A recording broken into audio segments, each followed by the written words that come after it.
Hey guys, welcome to the Live Well, brought to you by Digital Sportsman, where we get together with our community and talk fishing. The show's fixing to start, we're getting everything ready.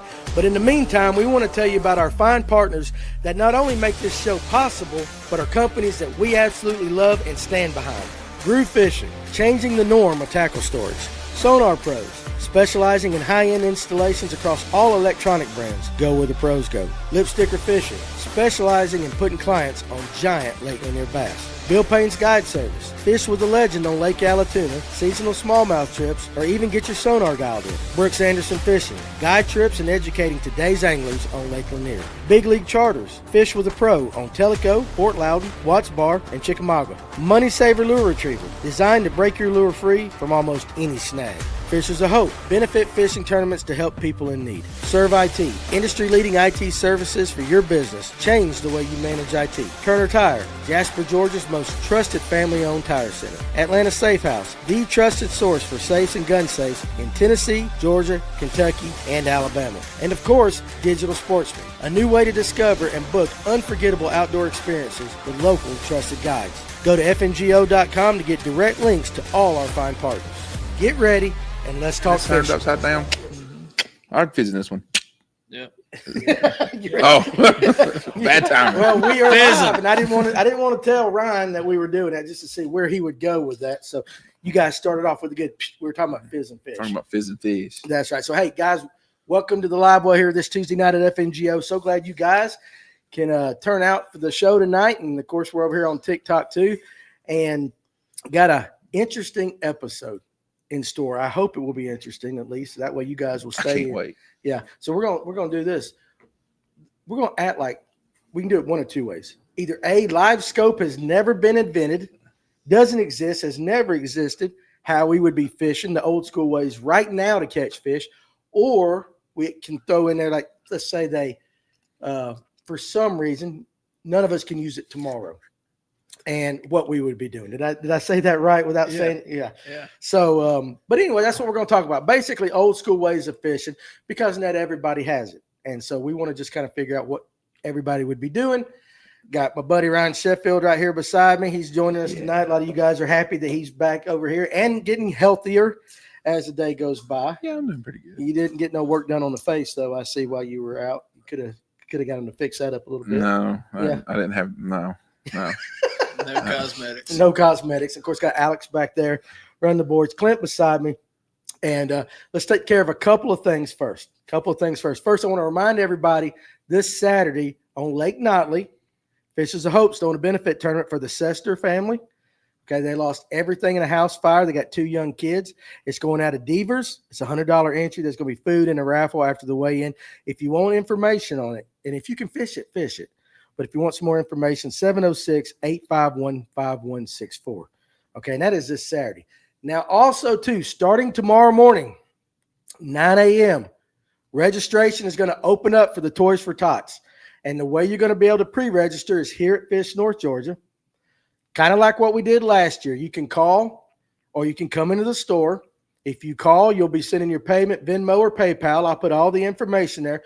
You're going to blast off in the order of which you have signed up. So if you want to be one of the first ones on the water and taking off that morning, you can start signing up at 9 a.m. tomorrow. It's an $80 entry fee. This is December 6th, okay, at a Laurel Park. It's an $80 entry fee. $60 goes to the pot, 20 to Big Fish.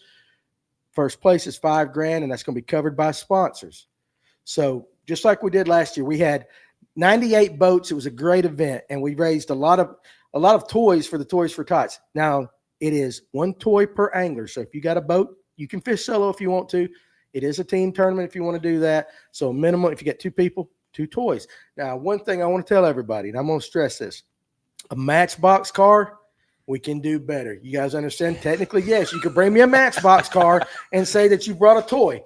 We ain't playing that game here at FNGO and Big Shanty Bassmasters. You bring us a toy. You know what I'm talking about? You should at least spend like $20. Yeah, and you don't only have to bring 2. You can bring more than 2. Buzz Lightyear, You can bring more than 2. Yeah, you can bring 100 if you want to. But last year we had guys. If you really want to bring Matchbox cars, go buy one of those Hot Wheels sets that has the tracks. You know, it has like 10 cars and the tracks and the loop. Buy one of them. Don't be bringing me a Dollar General $1.99 toy. Okay, we want it to be. Listen, we want these kids to wake up Christmas morning with smiles on their face and everything. So that's what it's all about. So again, go to the Fish North Georgia group page tomorrow morning, and you will see all the details and how we're going to do it, where you can send your money and all that. So that starts tomorrow at 9 a.m. And Danny, I know you're up there in the comment section. Hey, if I said anything or missed anything, let me know. But I think all the information will be out there for you guys. But hey, and listen, also too, make plans to fish this. Make plans to fish it. I don't care what other plans you got going on. Make plans to fish it, because don't make me get behind this microphone and say you hate kids. All right, I want you there because I will call you out. No, I'm just playing. But listen, it's going to be a great time. So anyway, let's see. All you guys up there in the comment section, you probably said a bunch of things already. We'll just start all over. I ain't got time to go back. Hello to everybody. So if you got a comment or something, start now. Start now. We need Clark Griswold to buy toys like he did for Cousin Eddie. All right. And maybe we'll dress up. Maybe I'll dress up for Cousin Eddie on that. What do you think, Clint? Would that work? I wore my Cousin Eddie hat last year because it was so cold. It was cold. Lord knows I hope it's warmer this year. My ass froze last year. I hope it's colder. Fish might bite good. They bit good. They did big good. That was one of the most competitive tournaments I've seen on Lake Lanier all year long. Hell yeah. Like the first 30 spots were within 3 pounds. And I know the top 5 or 6 was really close. Yep. I think we had, what were we, 5th or 6th with 19 something? Yeah, it was like everybody was right there. Of course, Charlie Adams won it with that, and had big fish too. So he walked away not only with $5,000, but also with the big fish. So, hey, listen, there's a possibility you could do a lot right there. You can make a lot. I am not dressing up as Santa, though. All right, so here we go. Just remember that. Go to the group page in the morning, and we'll get it all taken care of, and we can start doing. What are you laughing at? You. Me? What? I could see you with a little girl jumping up on you. What do you want for Christmas? Yeah, that's why I'm not going to be Santa. I'm not going to put myself in any. It was close to $7,000 that he won last year. That's awesome. Yeah, $7,000. Dress up as Santa and let the dude sit on your lap. I'll come sit on your lap. Steve Billy, Danny could be one of the elves. Is what John said. Yeah. I think if Ryan shows up, we'll be like, what's the father son thing in Smokey and the Bandit? Oh, Big Enos and Little Enos. I come be the I come be the what's it the Grinch. The monster and Rudolph the Red-Nosed the abominable snowman. Abominable snowman. Yeah, you could do that. You could do There's that. a picture of me floating around Facebook of me dressed up like it too. Is it? We'll find it. Yeah, I'll find it. I will say this: if you come hang with us, it will be the island of misfit toys and all that. That's just for the way sure. we are. So anyway, mark your calendars, okay? I don't care what else is going on. Be there. So here we go. Bumble. The Bumble. I guess that's what people are saying. There's the Bumbles. Ryan could be Buddy the Elf. I still have my Buddy the Elf costume from last year. Hey, yeah, we didn't get people I had to do that dressing for up like Halloween. that. Didn't we do that? No, you dressed up Yeah, as somebody I was, else. Wheeler Walker Jr. Or no, I look like Wheeler Walker Jr. Who was I don't know, year? but he it was rough. Billy Ray Cyrus. Billy Ray Cyrus. Yeah, Right there. Hey, listen, Collins. Listen, you can take your wife out after the tournament. Wife can be the co-angler, And she dude. can be your co-angler. I'll talk to Rachel for you. We'll get that all squared away. Anyway, so let's get going. So here's the deal. How do we want to approach it? Do we want to approach it as if it never existed? Or do we want to approach it as if we can't use it for like the next 5 months? Never existed. I'm excited because when I was in college fishing out of the kayak, I'm about to go fish a bunch of those places that I was fishing back in the day. No scoping and all that stuff, like spinner bait and big jig and all the same stuff I still do now, but without the scope. Okay. So I'm excited. I think we should just talk about it like pre-scope. Never existed. So Yep. Coleman wants to know how much money can be raised for me to wear a blue leisure suit. Dude, if y'all raise enough money, I'll do it in a thong. I mean, seriously, this is all. That'd be awesome. What, you think it'd be awesome? Hell yeah. I'm gonna stuff it though. We gotta have my pride and all that. But yeah, I would. You got wild right there. You Yeah. can just say you A got a little halter hand. top? You can just say you got hand warmers in there. You I probably got- need to put some hand I warmers in there. I wear a halter top and a thong and boots. So anyway, okay. So here's what we did. But Looking like Patrick Starr. yeah, listen, if you guys have enough money, I'll do it. That would be hilarious. How much? Bidding starts at $1,000. Let's see. poking my eye out on that. So listen, okay, hey, we'll do it. All right, anyway, so it is 2025, September 23rd. Livescope has never existed. Current weather is high 80s, kind of mild nights. Lake Lanier, Lake Allatoona, North Georgia area, and even in Alabama, Tennessee. You go in tomorrow morning, and I'm going to let you start. What would you be fishing with? What are you going to pick up? On tuna? Either one of them. I'm going to have a top water and a fluke locked in my hand probably. And I'm going to go bounce around looking for birds, looking for bait, looking for trees, looking for structure. So I'll be bouncing around just looking for that activity, looking for those mouths of creeks, those points, like just looking for spotted bass running around chasing bait. And then once I start to see that, fan cast on a point. If I don't get bit, move to the next point and start bouncing around, running around until I run into them. Jim Wright says, I'm beating docks with spinner baits and a shaky head jig.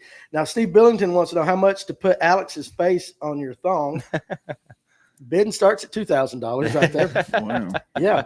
So, Ryan, what would you be doing? I'm just curious because, listen, there was a time. You want to take a stab at it? Well, I kind of have an idea. I want you to say. But there was a time not so long ago that this man was actually against the technology. I still am. But you use it. I have it. You have it, but you use it. I remember those.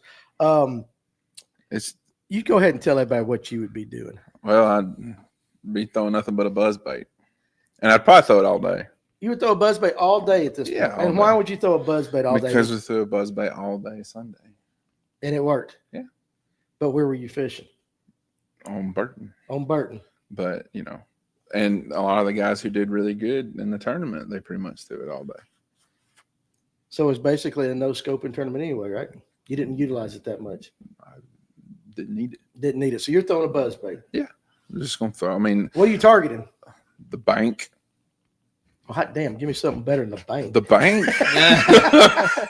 I'm looking for wolf. I'm looking for the Wolfpack cruisers, the ones that have, to said the heck with being offshore. They've pulled up. Right. And they're starting to group up. It is always a correspondence with the time as the days start getting shorter. Yeah.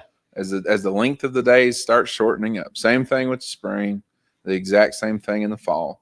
As the days start getting shorter, a lot of bass get real shallow and they stay shallow. It doesn't matter if it's sunny, cloudy, doesn't matter really what the conditions are. They kind of pretty much stay shallow.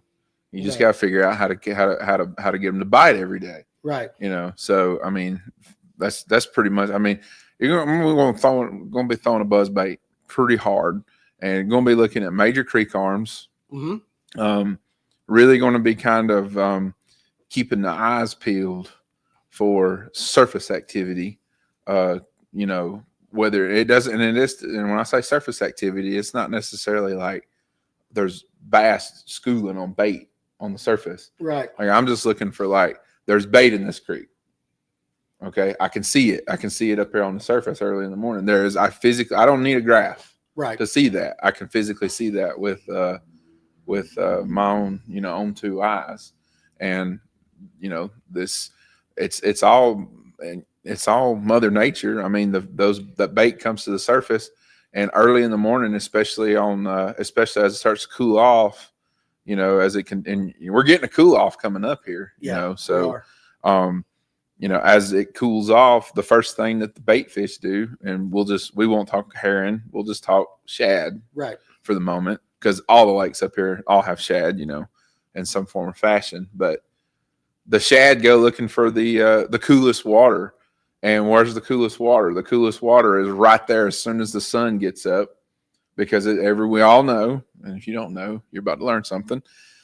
We all know that as soon as the sun gets up, that's actually the coldest part of the day.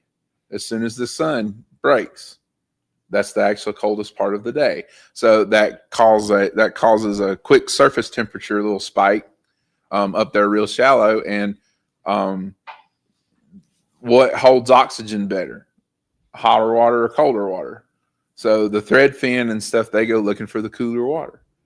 And so they go up there real shallow, and the bass follow them. And that's when you start getting into those wolf packs that are roaming down the bank all day long. Mm-hmm. So, and those fish are, I won't say easy to catch, but those fish are fun to catch. Those fish, if you stumble upon the right wolf pack, if you're a tournament fisherman or if you're just fun fishing, it doesn't really matter. But especially if you're a tournament fisherman, if you stumble upon the right wolf pack a time or two throughout the day, you can get pretty heavy in a hurry. Right. Especially on a lake like Lanier, where you stumble upon a bank that has, a school of like 6 or 7 4-pound spots cruising together. Mm-hmm. As soon as something hits the water and you're near them, they will come down the bank to come get it. Right. You don't have to hit them right in the head.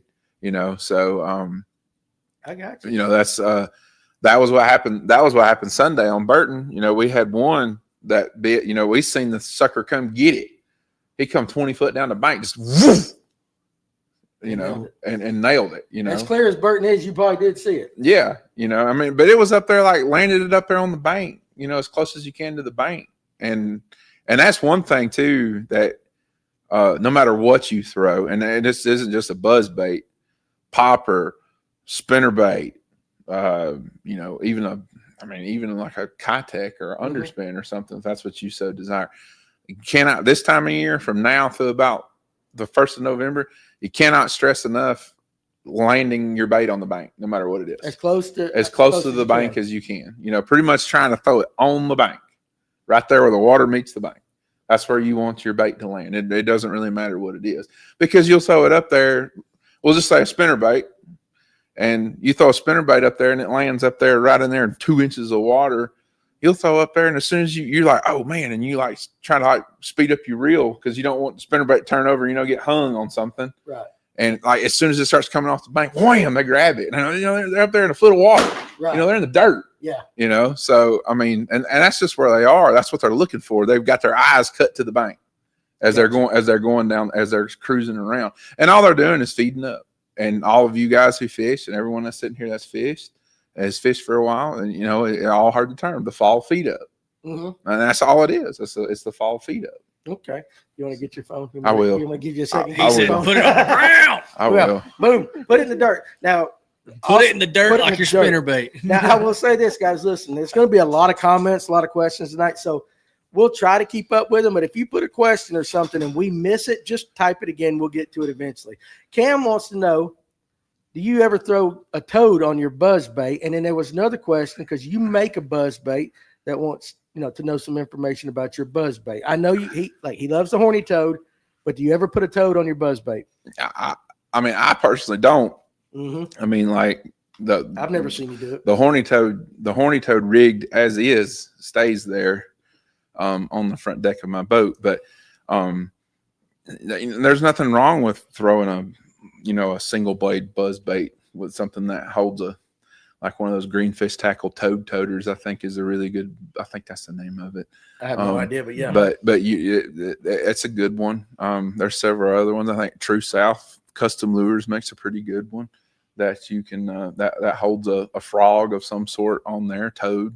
I personally just don't. That's just me. Yeah, well, tell me about your buzz bait. I know about it. Tell me about your buzz bait. It's not my buzz bait, but it's the one you're making. It's the Mark. It's, again, you've probably heard me say it before. It's the Mark Fortner buzz bait, and it's a double blade buzz bait. It's really big. It's a really big buzz bait. It's about that big. That's about how long it is from front to the back of the hook. Got a big extra wide gap saltwater 5/0 hook in it, and there's 2 different blade styles on it. And you got little bitty E blades that are tiny, which is what I'm throwing this time of year. And then the bigger blades, which are the C blades, and they have little floats on them. And it's a double blade heavy wire buzz bait that you can catch about 100 fish on it before it breaks. See, that's the one thing that's important too, because like you do have an option with accent, and we've thrown that, and you got me throwing that and all that. This is much more heavy duty. Should have brought one, but heavy I duty. didn't. It's a very heavy duty one. Now, cranking and yanking, yes, sir. This is your episode, if ever there was an episode that we do here, because look, forward-facing sonar has never been invented. That's the way we're approaching this tonight. So Luke Turner says it's happening up the lake now in certain areas. I've seen several people say buzz bait, first hour of sunlight. The buzz bait is the business. Unitoad with the buzz bait. That's a musky lure, dog. He's talking about that. It's a big one. Now, Crankin' Yankin said, I fish a 3-blade prop Strike King. Has always worked for me. I can run it slow or fast, no trailer. I can't remember. You don't throw a trailer on your buzzbait, or do you? Yeah. What do you throw? Is it that Zoom one or no, the Strike King? I put that Bass Pro Shops Cajun trailer. That's what it was, the Cajun trailer and Yeah. all that. So listen, he's caught up in the comment section. So you guys start putting your questions now so he doesn't have to go back. Spinnerbait, I know you always throw a this time of stinger. year. Do you This throw a time of stinger? year, yeah, I always throw On a buzzbait. stinger. Yeah, I always throw one on a buzzbait and too. you know what? I've had so many people say no, they don't throw that. And I'm like, I knew Ryan did. Now Danny with Crossbait Co. says, I'd like to see that man-sized buzzbait. It's a big one. I mean, it really is. He's not exaggerating. That's a knife. That's a Yeah, knife. that's That's a exactly knife. what it is. Let's see. Can we buy the Mark Fortner buzzbait if that spelling is correct? You can. Yeah, you can. The only problem is right now is I'm limited That on he don't floats. want you to have it. I've made a bunch of them and sold them this year. Since Mark gave me pretty much like permission to make them as to quote Mark, he was like, I'm just gonna send people your way, let you make them, because he's like, I'm getting older and I don't want to make them anymore. It's pretty much what he said. So, but the problem is getting the floats right now. I only have a certain amount of floats left right now. So, I mean, if you want one or two, I mean, I can make a couple, but I just don't know when the little floats are going to be back in stock. Yeah. And I've been looking and trying to keep my eye on them. I've been scouring eBay, and I just have to buy a pack of them here and there. Right. You got to get it when you get it. That's just, Yeah. hey, listen, that's life of a bait maker. And it is. But you can reach out to me on Facebook. Yeah, do that. That's the best way to do I've it. actually seen one. You had one that you had when I was on the boat with you. I don't know that you threw it that time, but I've actually seen it. It's a legit buzz bait. Yeah, it's the problem with a lot of, and I'm not throwing no shade at nobody by no means. Throw some shade if you want to. No, I'm not going to throw no shade at nobody. The problem with a lot of buzz baits and stuff out there on the market is the stress of like putting thin wire on it, and I make the frame has a pretty heavy wire. It's a 50 thousandths wire, and the main bottom of the frame is 50 thousandths in diameter. Most of the buzz baits that you buy are like 40 thousandths diameter, and it just bends too much. And eventually, and especially with a double blade buzz bait, if once it bends too much and it gets it starts to, it won't run right anymore. But I just throw the double blade. I know I haven't thrown a Brazalo. I see people throwing Brazalo up there. I haven't thrown a Brazalo, but I know obviously it works because that's the one that won that Elite Series tournament, right? Or won two of them then. Yeah. So go ahead. It's a legit buzz bait. I fish with it, very sturdy. You can't buy one in the store like it, and you can't. Yeah, and you can. That's for Corey Smith on TikTok right there. Yeah, Corey got some, and he. Yeah, I'm a screen ager. Can't help but stare at the screen. Tyler, not tonight. You ain't. Alex, real quick, because Steve Billington has talked about it, and Richard Smith, you better mention that tack toad from Tactical. So go ahead, put the camera on you, and let's get our nightly tactical fishing in there. Yeah, they do got the tack toad, and it was made specifically to go on the Brazalo Weed Whacker. So the finesse buzz bait, it's real small, and it fits it perfectly. You can shove it all the way up on the head. There's no head showing. The toad covers it all. Right. So it's really nice. You laughing at Dylan? Yeah, you want to. I'll get to Dylan here in a second. Crankin' Yankin wants to know, anyone fishing an unweighted Texas rig, I believe he said stick style bait? Stick worm right now. Is that something that you could do as well too right now? I'm gonna tell you what, like this time of year, and I'm gonna like preach to myself, but I've done it before, but I don't ever think about doing it ever again. I just say, damn, and then I keep moving. For you kayakers, I would probably say this would be a really, really good thing to do, especially if you throw a buzz bait or a popper or something like that and you miss one, be at the ready with like a weightless stick bait or a worm or something. You can say wacky worm. Or whatever whatever you want to do. Wherever they blew up on it and they missed it, as soon as you can pick up that thing laying there, have it laying there, and flip it right back in there where that blow up was. because a lot of times they think they killed whatever it was, and then they're turning around, they're looking, and then they lose interest after like 3 seconds because maybe it was nothing. But then if like a wacky worm, we'll just say it's a wacky worm. A little wacky worm comes, whoop, lands right there. Oh, there it is, and then they'll come back up and grab it. For sure. Especially for burning down the bank, looking for cruisers too. That was something I used to do a lot on when I was in the kayak. I'd be like just looking for cruisers. You'd see a wolf pack going down, and you can just slide a little weightless wacky at them, and it's a lot of fun. Oh yeah. I mean, if you just lead them like you're dove hunting and put it in front of them, by the time they get to it, they'll get a hold of it. So, Alex, I'm going to let you talk about what you would do here in a second, because Crankin' and Yankin wants to know why we keep you in the dark. And listen, like, you can only hide ugly so much. Yeah, no, like, I don't know why. It always looks like 10 times darker when you're back there than it does when Tim is. So I don't know what. Tim probably turns the light on. Tim does turn that light on. The overhead light is off, but Alex. He's back there in that spearmint colored shirt, son, looking minty fresh. You're looking minty fresh and happy. He's been fishing fresh today. off the lake, all that kind of stuff. What would you do? And then we'll get. What would I do? Yeah, right now, because you're in a kayak. I would do the same thing I was doing today. I wasn't using livescope today. I mean, I had it right, but I was just cruising about 3 miles an hour with my bail open, watching for fish to bust the surface. So you were hunting. Mm-hmm. You were hunting for active fish. Yep. Okay, that's good. A lot of guys said solid tip right there. Thad Moody, what's up, buddy? I did that on Gunnersville, an attorney. He speaks the truth. Ron Swinford said the Accent Wheeler Finesse 5/16 buzz is good. I still use a Lunker Lure 3/8 with a skirt or a 1/4 ounce with a toad.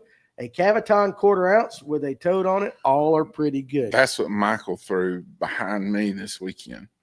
Oh, I shot your fish with Gaten. Yeah, he threw that Caviton behind me, and he actually got more bites than I did. There was something about maybe it was just us. I mean, we didn't have no crazy weight. I mean, we had 13.5 pounds, but we had our opportunities because I missed 2. That I couldn't get a hook in them. Right. But and that was middle of the day. But I mean, we had our opportunities to have a pretty good bag of fish, but that's just fishing. That's just the way it goes. All of us have been there.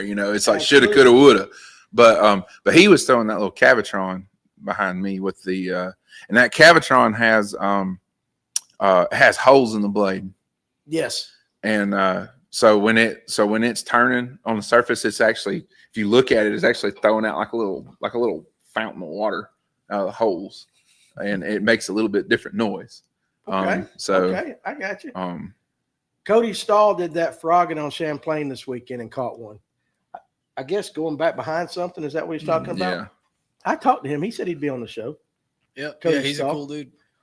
Did Ryan say that he throws the wacky worm? Technically, he didn't. He was using that for me. You don't throw the wacky that much, do you? I mean, in the spring, but it's not like got to. I'm the one who does it year round. Which this year, I don't think this spring, I don't think I ever rigged up a wacky worm. I threw a pure Nico rig. I was about to say, I kind of forgot how to rig. Yeah, like I threw a legit wacky. Yeah, exactly. I'm the same way as you, Clint. Yeah. Like I forgot. I always have a weight in it. I haven't thrown a weightless wacky in probably 5 years. I've always had a weight, even if it's like a 30-second, like it's always just a little tiny weight. I'm disappointed, man. I'm impatient, Danny. I don't have the patience like you. It takes, and you get that as you get a little bit older. You get some more patience. But Ryan would be had a trolling motor on 10 going by banks at 122 miles an hour. And I'm still throwing a weightless wacky. Yeah. I mean, you're throwing it the same. The thing about it is that you laugh about it, but you're actually really throwing at the same fish I am. And because even if you throw that thing up there, you don't even need 5 seconds. That's and all I need. Start reeling it back. Yeah. That's all I Because need. if you throw it in front of one and one sees it, they'll come get it within 2 seconds. It's almost the same thing you were talking about, though, as like a fish following it up and then going back it. Because I always that's the way I always viewed it, is that you just came down that dock with a spinnerbait or a buzzbait. You might have attracted one that we didn't see, and I just go behind you. Sometimes you can get. Sometimes you can. Sometimes if you turn your head, if you can get your head turned, if you're fishing with a buddy or a partner or whatever, have them throw something different. Oh, you know, have them sell something different that they can be throwing right behind you. That they, if you're, you know, not, I mean, not everybody burns the bank up like I do, but no, you and Farmer go fast. I'm man. burning the bank this weekend just for you, Danny, and I'm only gonna have. Wait, so you don't burn nothing? You said you like the slow drag and all that. You don't fish fast. You gonna try it? I'm gonna try it. You need to do it. You got to put it on. I got. Well, not 10. That's aggressive. That's what he does. I can't be going around 4 miles an hour. I was on 8. You was on 8 this time? I was on 8. Okay. I've seen him on 10. Let's see. What is that? Pull up Michael Bradley's comment up there. The That's Yamatana sneaky. Don't Nuki talk about that. has replaced the wacky rig for me. Flat out catches him. Let's talk. It looks like a little pulled. I'll say it. Pulled nipple. It looks like a stretched out nipple. Honestly, like because I throw the morning dawn color a lot, and it just looks like a pulled. Like you take the. Are we talking about like perked up or end pulled? of a baby? I mean, take the end of a baby bottle and stretch it out a little bit. Oh, that kind. Yeah, that kind of. I mean, it could be like a brim or a shad imitator or something. Like, okay, I guess that's kind of what it looks like. Something that might be like slow falling dead.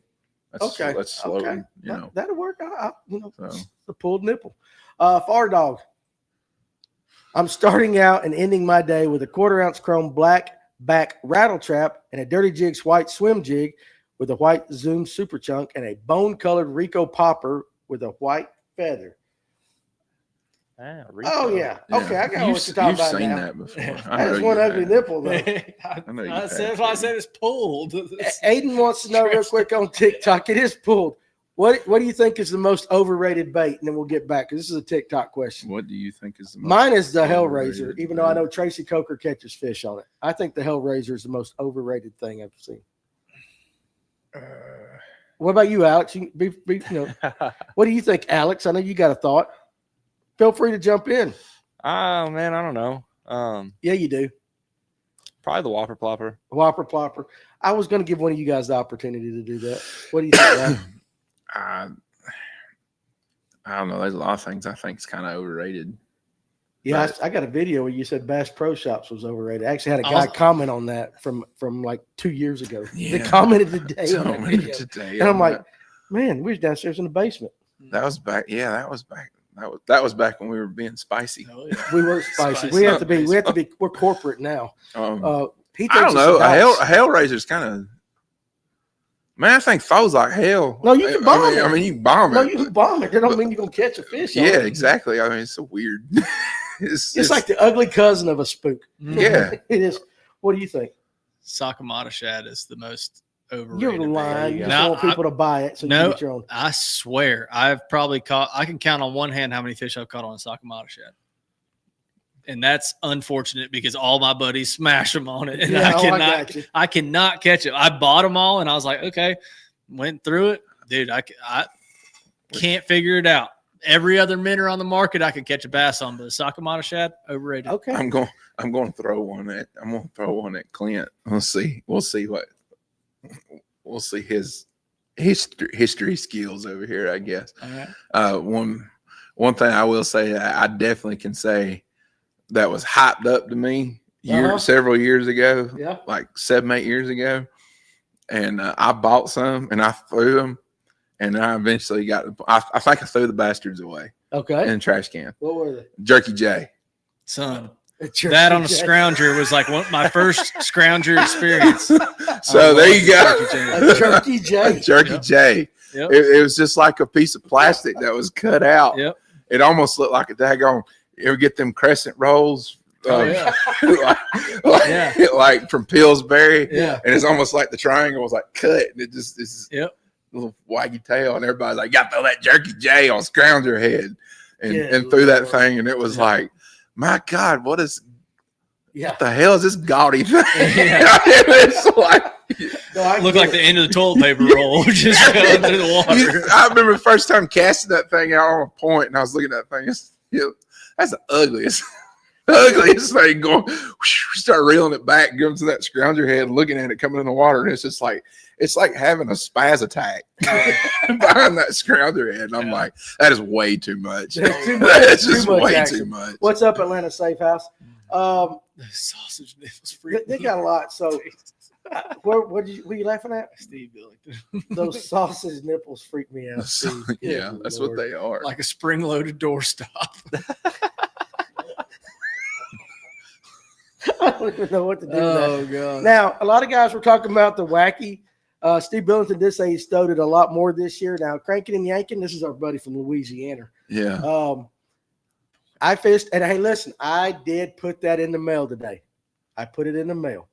So I don't want to hear that now. Once you get it, then you're going to send me a shirt back. I fished a weighted wacky in the cypress trees, but I work it faster than most, almost similar to a jerk bait. I work it about 6 foot back to the boat, and I don't get bit. I hit another tree. That's probably all the water you got down there in Louisiana, 6 foot. 6 foot.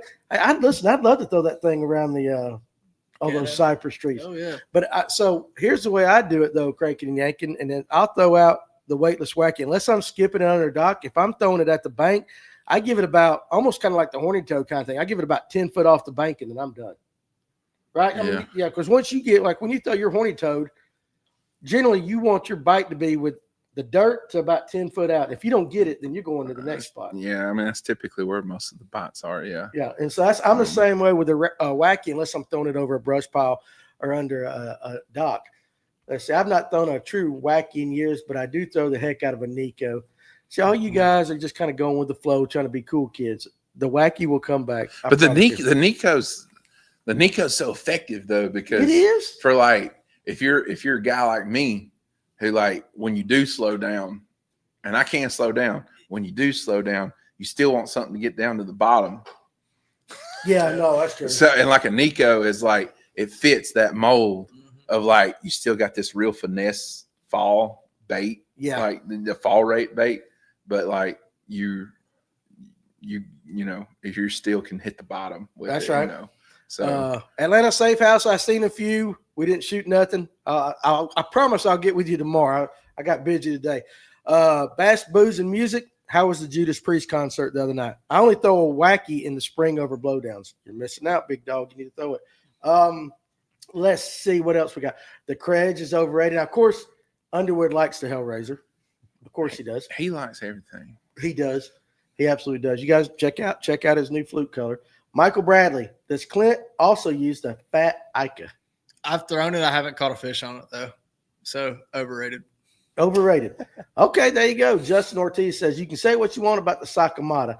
That thing is a fish catcher. No, I know it is. That's the thing but for me, it's overrated. But for everyone else, Yeah. it is the juice. Yeah. Like, Yeah, so Craftmaster agrees with you, but pull up Brian Farrell because he's disagreeing with me right now. I have caught more fish on a Hellraiser than any other topwater this year. have you thrown topwater this year? What lake are you throwing that on? I would love to know.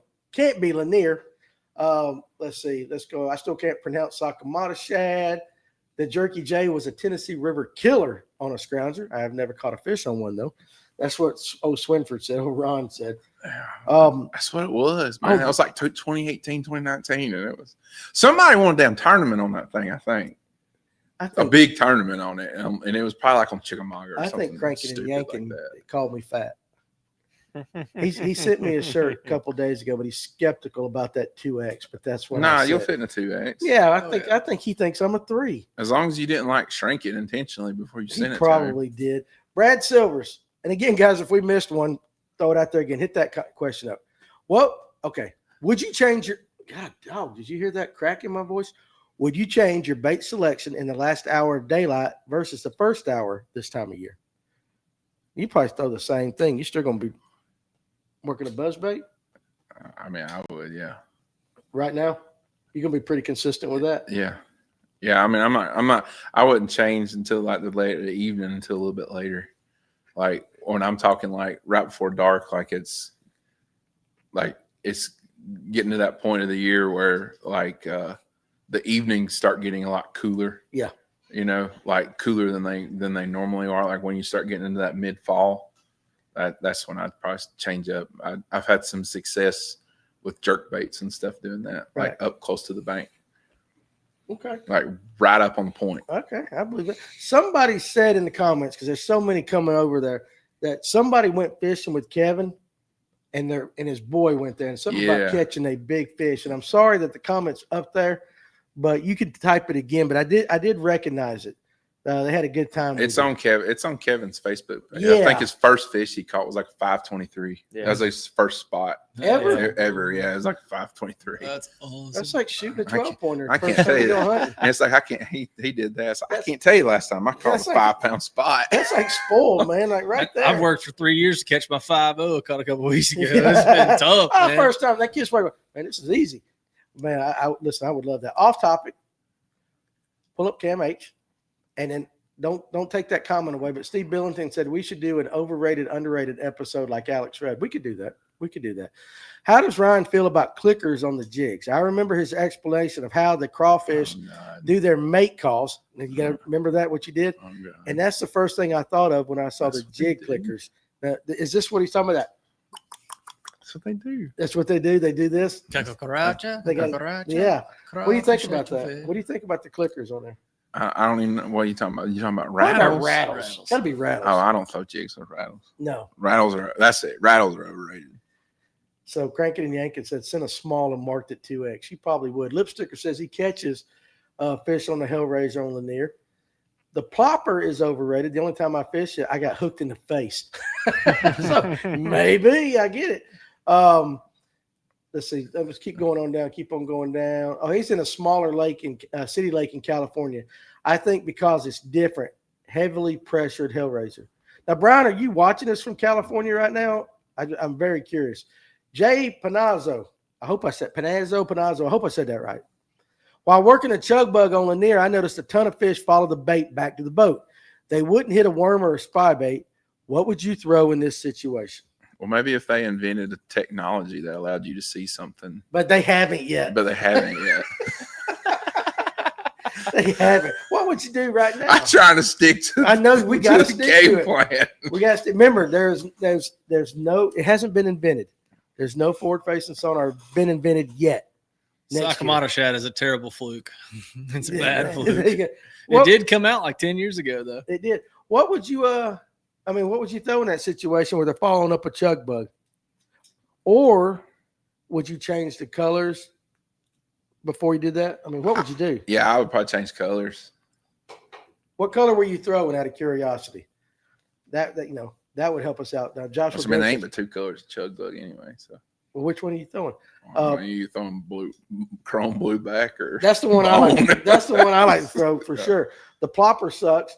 Patricia and I fished Logan this weekend, and it took 1567 to win a 109 boat tournament. There you go. And Brian Farrell is watching us from California. That's pretty awesome. That's awesome.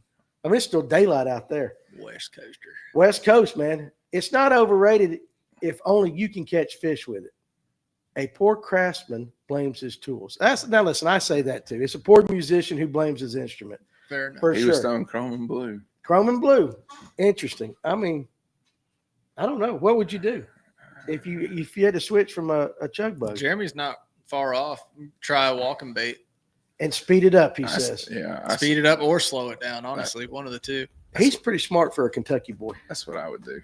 Yeah, for I'd sure. do the same thing. I'd try to, if they were following it, if I seen them following it like that, I would do something different because try to make them react. Try to make them, try to trigger the fish's instincts to, like, I don't want it to get away, so I'm going to attack it. For sure. So, them boys was probably still in high school 10 years ago. A lot of them were. Clint was. what are you talking about? My 10-year ring is next year. 10-year ring is next year. They get 10 a ring years now? ago? I Reunion. wasn't. Sorry, Oh, reunion. You said ring. I'm like, I didn't get a ring. See, you I don't know just how said old ring. he don't know how old I am. Now, Ryan's older. I'm older. Clint's a baby. Ryan's older. I slayed them on the Oconee River today with a Chapo, made a video of it, and I'm going to dedicate it to me. You would. Now, Lipsticker says if they won't eat a chug bug, I start throwing a chug bug or chug bug. If they don't hit that, I change to a chug bug. To say the least, they eat a chug bug 100%. So keep throwing it is what Lipsticker's saying for sure. Now, Ron Swinford, pull this up because he's very specific. I had about 1,789,563 follows today on a fluke on tuna. Not one bite. Changed the color 4 times. No bites. Well, hell, Ron, after that many casts, but what would you do there right now? Because again, we don't have On any a fluke? technology, and on the fluke, he's getting all these follows. What would you do? On a fluke? Yeah. If you throw that many times, we'll just take Ron literally for what he is. If you throw that many times sore elbow. and you had that many follows on a fluke, I would have only made it to about 179,363 casts before the damn fluke laid on the damn deck. He didn't come back up. He would go in timeout. I knew that was coming. Now, So, Ron Tyler wants to know if you were burning the fluke. Derek Spicer says the fluke was not the deal on tuna this year for me. Tyler said, were you burning it or jerking it? And Coleman said, if I had that many followers, I would sink the boat and file insurance. They smashed a small topwater today, though. that's Now- the biggest key in the fall. Technology aside, we're going to throw all technologies to the wind. It's always that the first thing they do in the fall when it really starts getting keyed up into the fall fishing is you got to think about you don't even need to assume, just go with a preemptive notion. And I promise you'll start off on the right foot for the most part. You may not whack them, you may not slay them, but you will get bit. I promise you. Smaller everything. You smaller pawpars, all that kind of stuff. Like the Rico Franco was talking Yeah, about. exactly. That thing, because that thing is like a little Rico is like what, like that big? Mhm. I mean, that's like the size of the shad that they feed on in the fall. Right. And that's what they really, because they like to gorge themselves on that stuff because they can get a bunch of them and they can that shad doesn't know any better. So it just keeps swimming. And that's why they just keep following it down the bank. Right. So. Yeah. Now, I missed this. I remember reading it, but there was a comment about the size. You mentioned 2 size blades on your buzz bait. Yeah. And somebody had put, are you matching the hatch when you do Yeah. the size? So you go with a smaller blade right now. Yeah. For that. Yeah. The smaller little E blades, they're like 5/8 of an inch long. Okay. They're little, they don't make a ton of noise. They just kind of, out there a little bit. They're not like a real loud I do buzz miss all your sound effects on the show, dude. bait. You really do have some good sound. Hit that effects. one from Heath that just Went up. Yeah, that's the when top. I was eyeballing too. buzz bait. So what about the angle when throwing the buzz bait? Parallel with the bank or what? I'm gonna always try to get this. This time of year, I'm always gonna try to be as 45 as I can. Yeah. I'm always gonna be trying to throw ahead as much as I can, because again, we're going into the wolf pack mode. If you throwing a buzz bait, you can sling a buzz bait pretty good. I mean, you can make a really good cast with a buzz bait, especially if you were one of those guys who likes to throw on the horny toad. Right. You just increase the range of how far you can throw a buzz bait. Yep. You're looking for those fish that are going down the bank. They might be coming up. You might be coming up to them, and they may be sitting on this little rock, and you may throw it way up there past them. And as soon as it gets close to that rock, they'll come to it before it gets to that rock. Yeah. So 45 and paralleling as much as you can. That's probably the best tactic to use. Would you still be doing that on a lake like Gunnersville or something? Because I know we're kind of right now. I mean, we are very biased towards our North Georgia reservoirs, but like, I mean, I I he's fish watching in lakes like California that. and all that. So I mean, you would do that everywhere right now. Yeah. I mean, Okay. we'll just take Gunnersville. So like, if I was going to go to Gunnersville like this weekend or something, for example, and go fish, and say you said I had to go throw a buzz bait, we'll just say that. I'd get out there on some of those grass beds that are like right on the inside mouths of some of these major creek arms. And I basically like pull up to the grass bed, look and see kind of like my biggest thing with grass, is like, look for the grass with your eyes. Look where the grass makes like little points in the grass. Mm-hmm. So like if you got this little patch of grass that's on the surface that kind of sticks out a little bit farther, I'm going to throw something past that little point and bring it back. Cause most likely that's where my bite's going to come from. Right. Because even though it's grass, the bass still relate to like stuff like it's like a point. So it's like a hard point, but it's something out there where that's the farthest point away where they can ambush. Right. And that's exactly the same thing I would be looking for. Like if I was, I'd be like parallel in the grass like that. I got you. Bolt Swim Baits on TikTok said, caught them today on a buzz bait. Can't beat that blow up. No, It's can't. nice. The toilet bowl is even better though. Yeah. Sometimes that toilet bowl, Like flush the toilet. flush the toilet is just as good.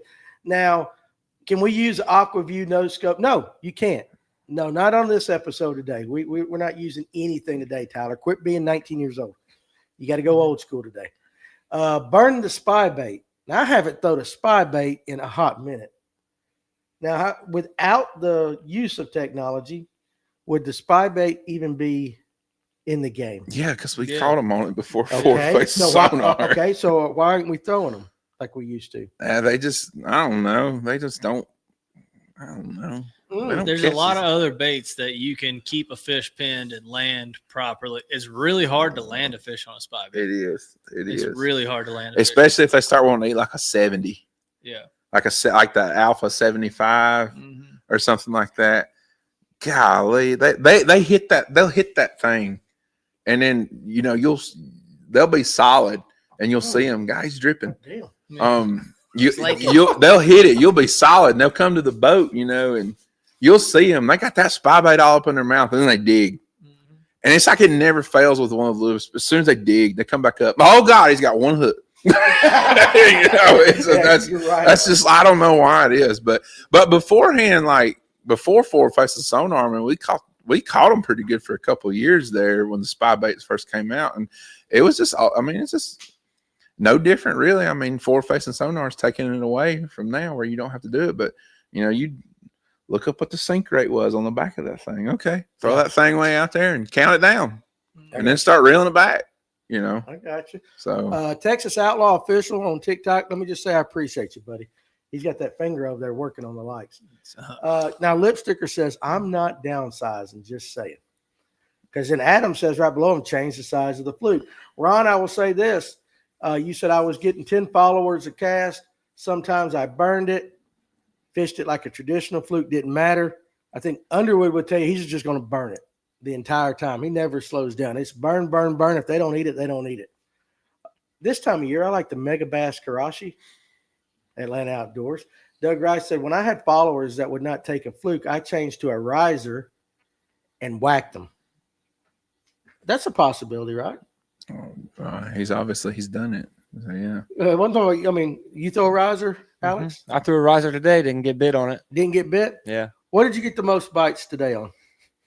Come on. The most bites today came on a screwhead with a Prodigy on it. And I was burning it. Burning, just barely under the surface. Fast as you could. Okay, I like that. I absolutely like that. So Derek Spicer said, I saw fish and bait near ditches tonight. They are still out in the open water too. So they're going, we kind of mentioned this the other day when Underwood was on that fall transition and all that. Now you're saying though right now for the next foreseeable month though, you're going to concentrate shallow. I am. That's right. Me personally. You're more of a power guy anyway. Yeah, that's me personally. But I mean, what were you going to do? In this world, stay shallow. Because that's right. Because you have to. Because that's all I knew. Like before the we're gonna touch on some deep stuff here in a little bit. We're getting ready. I'm gonna go deeper in a second, but that was. But I didn't really fish offshore that much because I didn't have the equipment or the understanding or a boat to be able to go offshore. I had a better shot on at the bank because that's all I had fishing out of the kayak. Okay, I got you.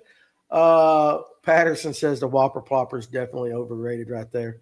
I love you, Drew. Justin Ortiz, you may have touched base on this, but as far as hitting the bank, are you targeting spawning bays, docks, or something completely different? Right now, you're just targeting shallow. Well, major creek arms, mouths of major creek arms for the most part. Are you even messing with docks right now? Yeah, they'll get around docks. Okay. That's where we caught a bunch of them this weekend. Because I know you like running buzz baits and spinner baits outside of docks. Yeah, I mean, you gotta remember this. It's and I say it again. This time of year, the fish are trying to be as opportunistic as possible. That fall feed up coming up. Yep. Starting. If a fish is comfortable hanging out underneath a dock, he's gonna stay under that dock. And if something runs by the dock, spinner bait, buzz bait, swim bait, whatever. If he wants to eat it, he's gonna come out and grab it.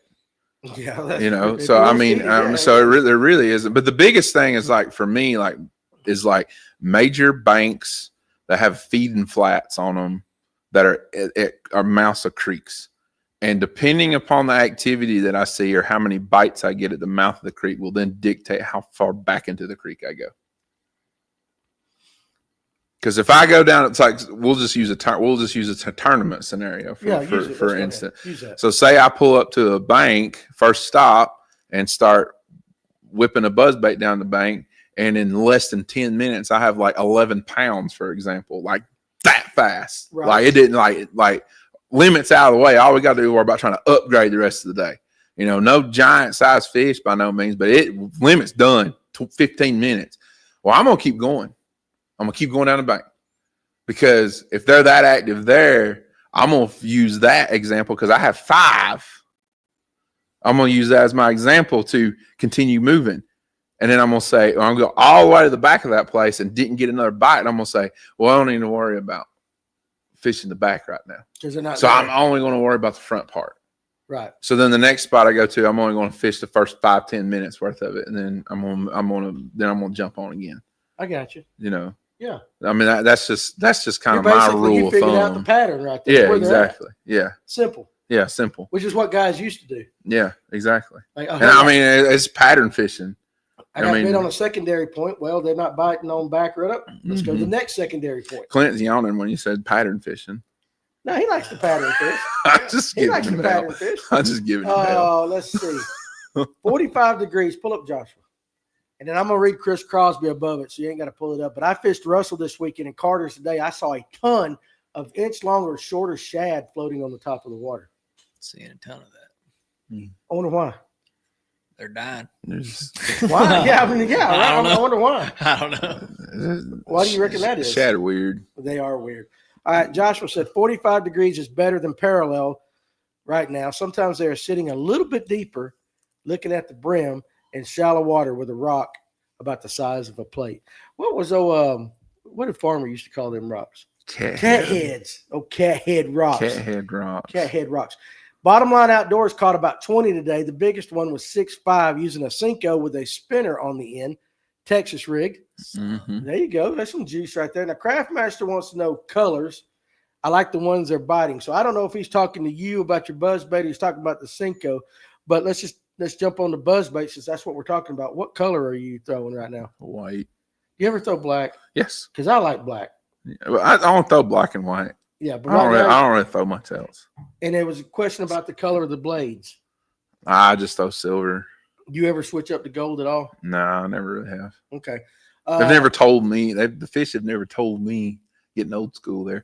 Fish have never told me that it matters whether it's brass or bronze or whatever you want to call it, or black blades or whatever. I mean, I used to throw a black blade buzzbait at night, and we fished a night tournament, and be damned if I didn't have a black buzzbait in the boat. So I tied on a white buzzbait. It pitch black dark. This was back when they used to buy a buzzbait on Lanier after dark. Yeah. So it tells you it's been a while. And didn't have no black buzzbaits. I was like, well, damn. So I tied on the white one that I would normally throw early in the morning or all day long, and I caught 3 like an hour. So color don't really matter at night? Is that what you're saying? I don't really think it matters. I don't think it does either. Y'all's water is probably a little cooler there than here on Sam Rayburn. So I think he's talking with Texas outlaw official over there. Yes, 10-inch Kentucky bass are still spitting up big shad. I like how Texas outlaw calls it a Kentucky bass. We just call them spots. It incorporates all spots. Let's see. I was fishing a buzzbait at Y Saturday. Had a square bill, buzzbait, swim jig, and then just go until you find them. That's old school. Just pick it out and go. If you couldn't throw a buzzbait right now, what's your next go-to fall bait? Old school. A mini-me spinner bait. A mini-me spinner bait. That's the faster one. Yeah. Why a mini-me? Because the blades are little, and I can burn it. I can really kick it up, get it going. You still hitting the dirt? Yeah. And then fast as you can back to you. Yeah. Now, mini-me's, great product, but they got a lot of colored blades and all that shit. I mean, you can get 52 colors or whatever. What are you throwing? Painted blades, overcast conditions, low light conditions, silver blades or gold blades or whatever, depending upon, just kind of the water clarity. I know these answers already, but I like. I know you do. I know you do. And there's probably multiple other videos if you dive deep into Fish North Georgia of me talking about painted blades. Yeah. What's the biggest spot I've ever caught on? The biggest spot I've ever caught on a mini-me spinnerbait though was on lavender shad with painted white blades, and it was like misting rain. and it was in December. You remember my biggest spot? Yes. I had to tell you, set the hook. Yeah, you haven't told you that story. We were on Lanier. Oh my God. He was throwing a fluke, and I was throwing a shaky head. We were on like this steep bluff wall or whatever. So he's throwing a fluke that way, and I throw out my shaky head, and Ryan starts going, get it, get it, get it. Well, I'm looking at his damn fluke. I think he's talking to a fish right there. And so I'm watching it, and what was it? He's just swimming off or whatever. I had no idea I was his was swimming away. And Ryan goes, no, dumbass, I'm talking to you. So I had thrown my fluke. So I threw we were going down, and I had caught like 2 on the fluke or something. Yeah. And so it was still going, and Danny was like, I'm going to throw something different. And he like took 5 minutes and rigged up a shaky head. 5 minutes? Damn. You know, I mean, well, this was back when you couldn't tie a knot. You know, this was like 4 years ago. So I've come a long way, baby. I know, exactly. See, I'm giving you credit. You are. So we're going down. Danny, I told Danny, I was like, just take that worm and just throw it up there. I said, I'm going slow enough with the fluke because I'm really hitting certain little, spots with it. So I was like, just throw that thing up there, work it for about 10, 15 seconds, reel it back in, get ready to cast again. So I threw, and then about the time I threw, he threw, and I see yellow line all of a sudden coming into my field of view, and I look, I'm like, get it. I thought he was talking And he's like, no, you. He goes, oh. And he's set the hook, and he's like, oh my God, it was for something. And all of a sudden, I'm looking over there, I'm following his braided line, and all of a sudden I see this fish go roll, and then I see about 4 more go right behind him. And every one of them's like 4.5 pounds. Yeah. And I dropped my rod, and I'm like, he's got one the same damn size as him on. And I grabbed the net, and he's back there on the back deck. He's like, this is a good fish. And I'm like, no shit. It's just like we're in a tournament, dude. Very good. Very good, Mr. Danny. I honestly, God, when he said get it, I thought, well, hell, I ain't had a bite in forever. Yeah. So I thought he was talking. You're like the net. Like, I thought he had one following up his fluke, and so I wanted to see that bite. I'm looking back at it now. I was just flabbergasted that he threw it. I don't know what you were thinking in the moment. And I love you to death, but I don't know what. Like your line was just. I don't see how your line was swimming off. How you didn't realize? Man, I threw right there. Why's my line swimming off? I was looking at you. I thought you were getting ready to get bit because you get excited when one's following it up. It was just. Fun. That was just one of them days. But we got it in. We did. We did get and it we in. won. Yes. we won. We won 2 in a row. We won 2 of them things in a row. Did we? You can go back and it's still on there. You can go back deep inside the Fish North Georgia archives and you can watch that entire episode. Can you? Yes, they're still there. Oh, it was alive. Yeah, we did that live against Jonathan and Dane where they were talking all that smack. So they came to Lanier. Right, remember they came to Lanier? Yes. They said, we'll beat you on y'all's lake. Yes. And then me and you won. And then they said, well, this wouldn't have happened if y'all would have been on Alatoona. Yeah. And then we went to Alatoona and then we won. Yeah, that's right. And the Alatoona episode's a whole hell of a lot more funner to watch than the Lanier episode was because on the Lanier episode, we went about 2 hours. We didn't catch a fish. No, that's exactly right. So it was fun. I remember that now. It was really fun. We had a real fun time with that. But it's been a hot minute though. Yeah, and we won that Alatoona tournament pretty much like inside of Gatewood. Yeah, we didn't. That was the day they were schooling around that island. Yeah, okay, that was fun. That. All right, so how do you make a buzzbait squeaky? And also, Danny says their spots don't get very big here. Biggest I've ever caught on Raven was 3 pounds. Like you don't even bring a 3-pounder if you got a bag full of 3-pounders to a tournament here most times. But how do you make a buzzbait squeaky? I mean, there's a bunch of different things you can do. What? I ain't go back. Let him get the next I mean, there's a bunch of little things you can do. You can like rust the rivet. It'll make it squeaky. I think Picasso already does that for you. If you don't want to go through that hassle, they already. What's it called? The rusty squeaker or something like that from Picasso. Yeah. So Picasso already rusts the rivet for you, and it's loud. You really want to make the right, but you really want to make your buzz bait do the right noise and everything. The best thing to do is like catch fish on it because after you catch some fish on it, it'll really start making the right noise that it needs to be made. It gets broke in. Another thing you can do if you really want to, and I've done it, is take some braided line, tie it to your buzz bait about, have about 4 inches or so, 5 inches maybe, and tie it to the antenna of your truck or your car, and then drive down the road. And the blades, when the blades spin, it picks it up and it really gets going, and it'll really break in that wire, and it'll really break in that rivet. That's one way. That's another way to do it.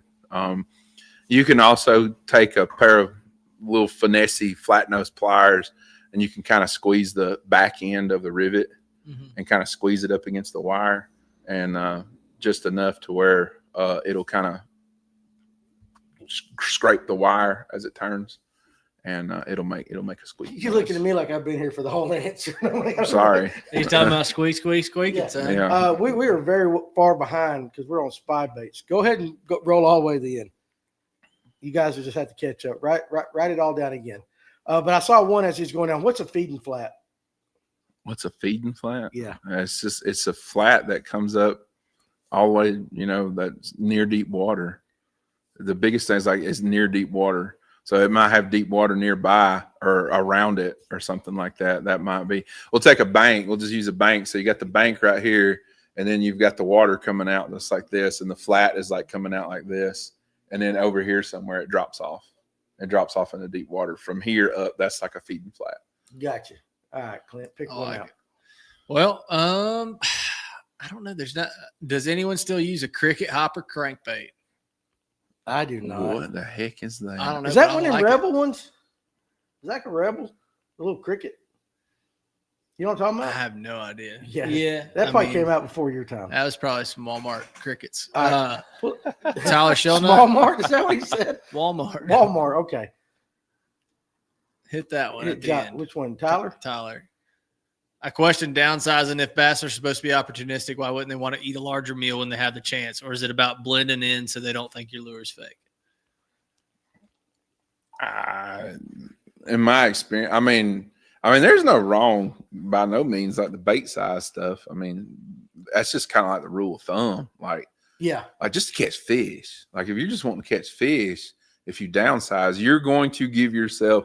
We're old school here. Again, we're old school. So we're trying to increase our percentage chance of our day on the water. Yep. So we are. They should be feeding on smaller bait fish. So throw something that emulates the smaller bait fish. He was talking about a Rebel. A Rebel, wow, nice. That's one of them things you buy on Walmart. But come like a pack of 5. You still can. Yeah. And to that though, like I'd like to go like in the fall. I like to fish the extremes, like the super small stuff and the super big stuff. So one of the things when I was diving into glide bait fishing probably 7-8 years ago was going down the bank and looking for those wolf packers and trying to go after them with a 7, 8, 9 inch glide bait, because you can, like, they'll be pushing bluegill, they'll be eating crappie up on the banks and things like that. So like being able to target those wolf packers with a big glide bait, that's one of the fun ways you can go catch them, is like going down. If you see them, you get a wolf pack on them, you can get them hot on like a chop style glide bait. The Clutch Boss is a great one. That's one I'll have tied on for this weekend. Like being able to go down the bank, get those fish fired up on something like that. And if they follow it and they're not about it, you can keep on going down the bank and then come back up and hit them with a wacky rig or something like that, just to follow up. Like you still know where that wolf pack's hanging out. They could be 500 yards down the bank, or they could be running that same stretch for some reason, something making them relate to that. So definitely use a glide bait. It'll show you a lot of fish too. So definitely one of the best ways in the fall, you're trying to practice for a tournament, go throw a glide bait down the bank and just really see what's around, what's hanging around, because that's one of the best ways to target those biggest fish that are up there wolf packing. Yeah. And it kind of jumps on what Tyler says. Is just, where was that? The big bait doesn't die, in my opinion. So you can fish either, if you ask me. Well, that's true. I mean, because what Franco said that the other night. Yep. That he still will fish bigger. But I do believe, and I actually saw a guy. How old is he? He's 19. Let me ask you this: you 19-year-old. He's a good kid. He's a good kid. No, I'm not being mean. I said, let me just ask you this though, young man. If it's Kate, yes, there's always big bait. Yes, there is. But let me ask you this: if that was the case, and that's what they always seem to want to always feed on is like a bigger bait, then how come we have to stop throwing big topwater plugs and stuff like that as the summer progresses? Well, a lot of guys do. I think you'll catch more numbers on this as you downsize.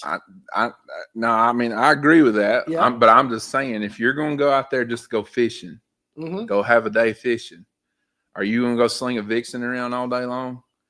Well, I didn't catch but 3.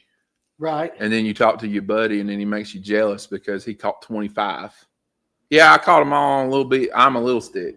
Right. Well, that's what Franco said. The bait changes a lot too. The fish's attitudes is what he was saying. And like whatever school of fish you're around, sometimes they're eating that little bait, sometimes they're eating the big bait. You kind of got to have both on the deck and hope for the best. I guess you could do that. Now, Texas Outlaws official said caught more big ones than ever, shaking a little minnow like that. So yeah, I mean, and that comes. Now I'm not doing my push-ups on camera for you, Ken Pruitt. So no, we're not doing that. When does a weighted fluke come into play? I mean, you can throw a weighted fluke right now if you want to, but that is go watch Dana Smith. Yeah, Dana Smith. Yeah, that FCP fishing. Go watch FCP fishing. That's about the best. He'll show you everything you need to know about throwing a fluke and jig head. Okay, so Outlaw knows about our cross baits. Okay, so I did check out some of their products because I'm going to bring them in the store too. And they got a couple of very interesting minnow style baits and all that. But I liked your shaky head ones too as well. That's big down here. Can I adjust my downscan transducer to aim it out in front to see bass in front of the boat since technology ain't here yet? No, you can't, Ken. No, you got to be a team player tonight. You can't do that either. So Steve Billington, pull that up. Atlanta Outdoors just went off the screen, so I can't read his. I think smaller baits work better because they see so many lures all summer and they get finicky as well. That's a possibility. I like Jeremiah's answer too, right there that he gave. I think fish get selective. Right, yeah, pull that Jeremiah. Pull that up for Ryan to read. I agree with him. I think fish just get size selective. Nobody can explain it, but sometimes 20-pound stripers are keyed in on 2 to 3 inch redfin. It's the majority of the bait fish at the time. I think we've all probably have, in some point, that fish likes to have striper and have caught a striper, and they're like feeding on like little bitty threadfin. Well, how many guys catch them on a 2-8 Kitech? Yeah, exactly. Yeah. I mean, a bunch of you guys catch them on 2-8 Kitechs or something. I mean, didn't you? I caught one last year in the winter. I caught one in the spring. No, somebody posted a picture. I thought it was you. They were kayak fishing. They caught a big striper, but it was on a Kitech. I have to go back and figure out who that was. I mean, that makes sense. Mm-hmm. For sure. Nobody's saying that you can't use big bait right now because even you were talking about throwing a glide. Mm-hmm. You still can catch them. And I guess you just got to find out, let the fish tell you which one they want that day. For sure. But a lot of guys do downsize. Fall fishing is junk fishing 101. You got to do a little bit of everything. For sure. Now, you throwing any soft plastics on the bottom this time of year? You throwing a shaky head or what? Because, Alex, did you throw a shaky head any at all today? Yeah. Any luck? Yeah. But what'd you get? You caught the most fish on the minnow. Yeah, I caught the smallest fish on the shaky head. How shallow or how deep was you on the shaky head? About 20 feet, fishing around docks and laydowns. Okay, what about you, Ryan? Did you even pick up one at Burton the other day? No. You didn't throw anything? Huh? You didn't throw any soft plastics on the bottom? No. Did you throw a jig? No. Didn't have to? Mm-mm. Okay, well, there you go. Plus, it's Burton. It is Burton. There's only like this many places on Burton where you won't get grass. Yeah, well, that's true. So. That's true. Pull me up something here. Pull up Michael Bradley because he's an out-of-towner. While that's coming up, I'm going to read Texas Outlaws. My best bite on Rayburn for a couple weeks has been Crossbait's knuckleball on a power shot. Now, hopefully you guys will be seeing that very soon. We are dealing with a toxic algae bloom here in New York on the Hudson River. Hoping the upcoming rain will help. River has been kind of stingy. Now, is that I saw that. And I saw toxic algae bloom. Do we even have anything like that here in Georgia? Does that ever happen? Have we ever had a toxic algae bloom? Lanier had one. Oh, I wasn't even bass fishing. Ryan Coleman's the one who told me about that algae bloom because there was a BASS tournament and he won the damn thing. And he was catching fish out of like 50 foot of water in the middle of the summer when it was here. Right. And they had to go way below the algae bloom because it had pushed all the fish that deep because they were basically having to look for oxygen because if the fish were living around the algae bloom, they were basically suffocating because the algae just sucks in oxygen. Yeah. Okay. So, do you guys ever throw a Magnum straight tail worm? Yes. Actually, the biggest fish I've caught in a tournament in the last 3 or 4 years was on a Magnum straight tail. It was tricksters. They're well, I mean, what's he call it? It's not a trick worm. Does he call it trick worm? The mag trick worm? Tricky worm. Tricky worm or whatever. So yeah, that was it. That's interesting, Michael. We don't get a lot of that though here in the South. I don't think we do. Yeah. I haven't heard of a lot of that stuff. Let's see. My dad caught a 13-pound striper on a 2.8 Kitech in a ditch during the winter. That's for sure. Let me ask you this, Clint. What would you be doing like if you were going out tomorrow? Would you be throwing a buzzbait or are you going to be soaking the jig and slow? I mean, honestly, like on a normal day, no electronics, what would you do? I mean, I'd burn the bank until it stopped working. So like if First thing in the morning? Yeah. So like if I go down the bank with a buzzbait in the morning and I'm not getting bit, then I'm going to slow down to those more high percentage areas, those docks that stick out a little bit farther, that look a little bit different, looking for those anomalies down the bank, those laydowns that go a little bit deeper, pitching a jig towards the end of those laydowns, focusing on those fish that might just be pulled off just a little bit. Maybe that's why I'm not getting bit because they're kind of pulled off that shelf just a little bit. So I'd probably be targeting just those anomalies, looking for something a little bit different. And why are they focusing on this versus that? But definitely like a half-ounce jig this time of year, trying to focus on that fast rate of fall. The water's still pretty warm. But as we get more into the fall, I'm going to go to more of a 3/8 finesse style jig. But, I mean, you can still get away with a pretty big jig this time of year. Okay, I got you. Steve Billington, I like this comment right here. I don't think fish know their size. So a 6-inch or 25-inch bass will eat whatever because they have no concept of their own relative size. They don't have a mirror. Yeah. That's the way I've always heard it. Fish don't have a mirror to look into. If they think they can eat it, they will. That's why you see a bass choked on another bass every so often. Cross baits. I make one called the Wormzilla. I use an 8/0 hook, Magnum shaky head on it. Good gosh, that's a big one. That's a big one. Now, I assume you're not throwing that at those little bitty spots. You said you guys don't have big spots. So that's got to be you're chunking for largemouth, wouldn't you think? Yeah. Jeremy Conkright, look at A-rigs. I've caught a couple that's had 3 hooks in their mouth. And I guess he's talking about them going after the little bait kind of.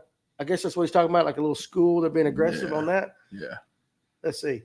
Atlanta Outdoors. And Ron, I appreciate you giving me updates on the Braves. I know I might be the only one here that cares, but I do appreciate it. The hottest team in baseball right now. They are, right? Like at the worst damn time of the year, too. Yeah. They're going home in a week, but they're the hottest team. It's like somehow they magically, it's like they're 6-back in the wild card. It's like, where the hell was that last Yeah, month? like you just started a month ago. It might be interesting. On an underspin, catch more bass using Bobby Garland's on a 1/8 ounce Roadrunner someday. So that's Bobby Garland's is like crappy jigs, right? Yeah. Mm-hmm. Yeah, that's interesting. That's real tiny. That is going very small. Real finessey. Now, and I mean, and a lot of guys that again, we're using like. Let me ask you about glide baits, Clint. Yep. 20 years ago, were people throwing glide baits at all? I don't know the glide bait. It'd be like 2006 to 2010, I think, is when it first hit out here. Right. Like Southern Trout Eaters days, like Jeremy Pratt and those guys. I remember fishing with Jeremy Pratt a couple years ago, and like that was when they were throwing them on a saltwater spinning rod on Burton and just throwing a big 8-10 inch hood and then throwing big depths 250s back then. So I mean, it's been around for 15 years. But like in the 80s, 90s, it wasn't common at all. No. So nobody would be throwing those kind of baits. We would be going old school small baits in the fall. Like that would be like almost an automatic back in the day, right? Yeah. Pretty much so. The Wee Whacker is killing it on Ross Barnett Reservoir, Thomas Alexander says. And Danny says, I like that saying. I can catch 2-pounders on that big old Wormzilla. You can. I mean, hell, every once in a while you catch some brim. Like you can be throwing a big glide bait or something. The brim's like, hell, I'm going to eat that thing. For some damn reason. One of the biggest bluegill I ever caught. I caught on an OG this spring, or I guess it was May in Texas. I mean, it was 1.5 pound bluegill on an OG. Yeah, seriously, no, I can believe that. Tyler says they better buy a shaky head. Just got me a new shaky head rod. Pull up Joshua right there. I do see the fall being like a buffet of small shad. You can go eat as much fried rice at the Chinese restaurant as you want, or go wait an hour and a half at a steak It's a restaurant. pretty good way to look at it. You have your options. That's exactly right. Now, Jeremiah, right here, the next one, though, this is pretty interesting. It goes with what you're talking about, Ryan. Actually, they get so size selective. Henry Cowan catches them on flies 2 inches long when all the conventional fishermen on Lanier can't get a bite. And Henry's throwing, he's throwing his fly rod and all that. So, again, going back just old school, it's like fishing tournaments back in the day and not really knowing no better. And, 12:30, catch fish. This one might help. Yeah, it'll help. So you go back there, get the cold beam, open up the live well, pull one out. Yeah, that's a cold. Cool. We cold. All right. And then throw it in there and then looking at them. And then there's a little bee shad floating in your live well. yes. And it's like, well, obviously, yeah, that was what they was eating. Somebody posted a picture of that today on the page. Little bitty shad that had been spit up. I know that's on the group page right there.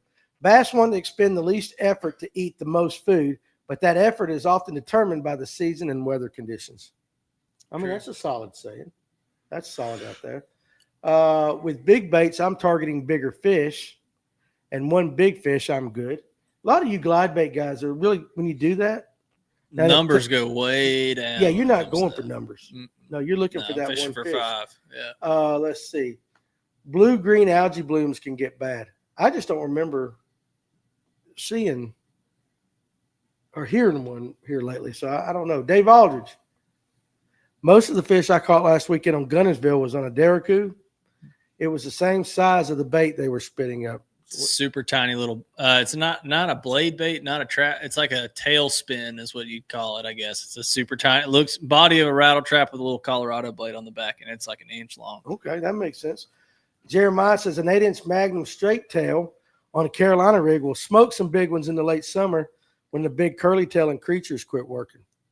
Let me ask you this, Ryan, and we'll get to some more of the comments in a second. But buzzbait. Can you throw any other top water? Like, can you throw an old school spook and hit it dirt shallow and work it and get the same blow ups? Or the godforsaken whopper plop or anything? Or is the buzzbait like supreme right now? Well, no. Or is it just because that's what you like? No, I mean, that's just my personal preference. But I've also thrown like the gunfish 95, thrown it up there real shallow. I have several of them that I still keep handy. My newest favorite one that I'm not scared to kind of throw anywhere if time calls for it is that little I'm a little stick. Really? I like to throw that little I'm a little stick. It worked because I mean it ain't like that big.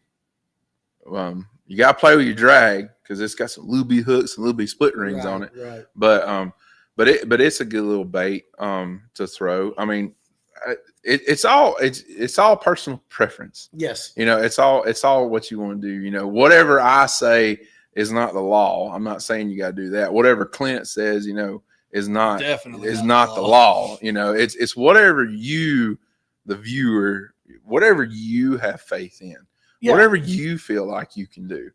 For me, it's primarily I'm throwing a buzz bait or like a mini me spinner bait, something like that.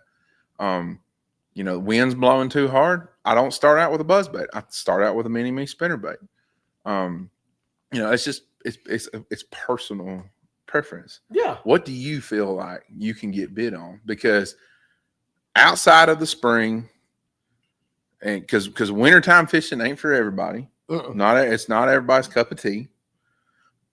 Outside of the spring, the fall, September through November, is arguably the best time to potentially catch your personal best. Right. Because the bass they're primarily doing one thing. One thing primarily is on their mind in the fall. Feeding. Yeah. That's what they're doing. They're feeding. Right. They're feeding and they're looking around. That's what they're really wanting to do. And they get a little bit stupid. Yeah. They get a little bit stupid in the fall. Yeah. So, I get it. But that's just me. It is preference. I got a question for you on that after I read Stephen Joe's on TikTok. BFL Super was good on day 1. Day 2 prefrontal killed me. Yeah, I mean that can happen. That can definitely happen. Bluegill in the fall. We keep talking about shad, this, whatever. How big of a part does bluegill play in the fall? It plays a big role. I mean, one of the better fish we caught this Sunday on Burton, it spit up a damn brim the size of my hand nearly. Really? You know, so I mean, they feeding on them. You know, a lot of the brims still stay shallow. You know, relatively shallow. In my personal experience, like when we get into October and stuff, a lot of the bluegill will start congregating around like a brush pile, right? Like in a creek or something like that, and they'll hang. Like, say you got a dock that you know there's a brush pile around it or something like that, and it's in a creek. Most likely, the fish that are in that around that brush pile are most likely feeding on brim. That's what they're feeding on. Yeah. You know, so that's when you green. That's why like greens and stuff still work so good, you know, into the fall. You know, I know some people, they change colors. They start, you know, they stay white. They'll transition a lot of everything to like a white-ish color of some form or fashion. Right. But, you know, green still works really good. I mean, it's a bluegill. That's kind of a bluegill imitator. So gotcha. They always feed on bluegill though. I mean, the ones that want to eat bluegill, they're going to eat bluegill. Yeah, for sure. Steven said he finished day 1 in second, dropped to 11th on day 2. But dude, still in a BFL Super, that's pretty good. 11th is solid. Congrats. Texas Outlaw official said before scope, my best fall bite ever was a 6XD in brush piles.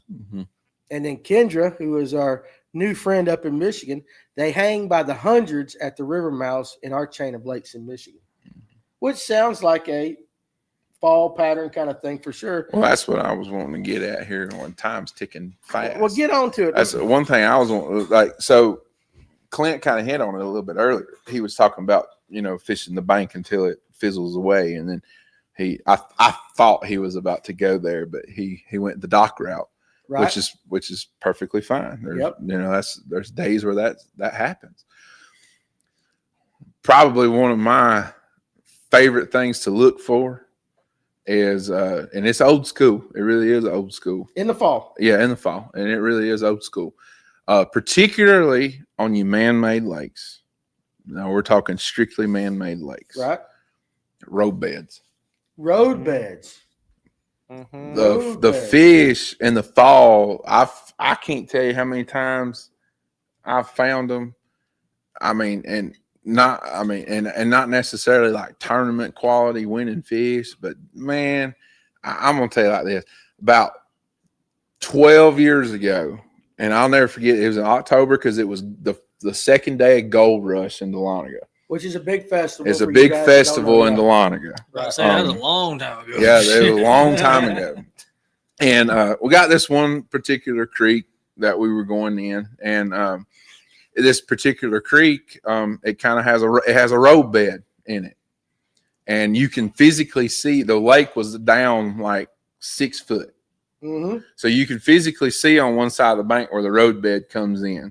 So you know, we're sticking old school. Yep.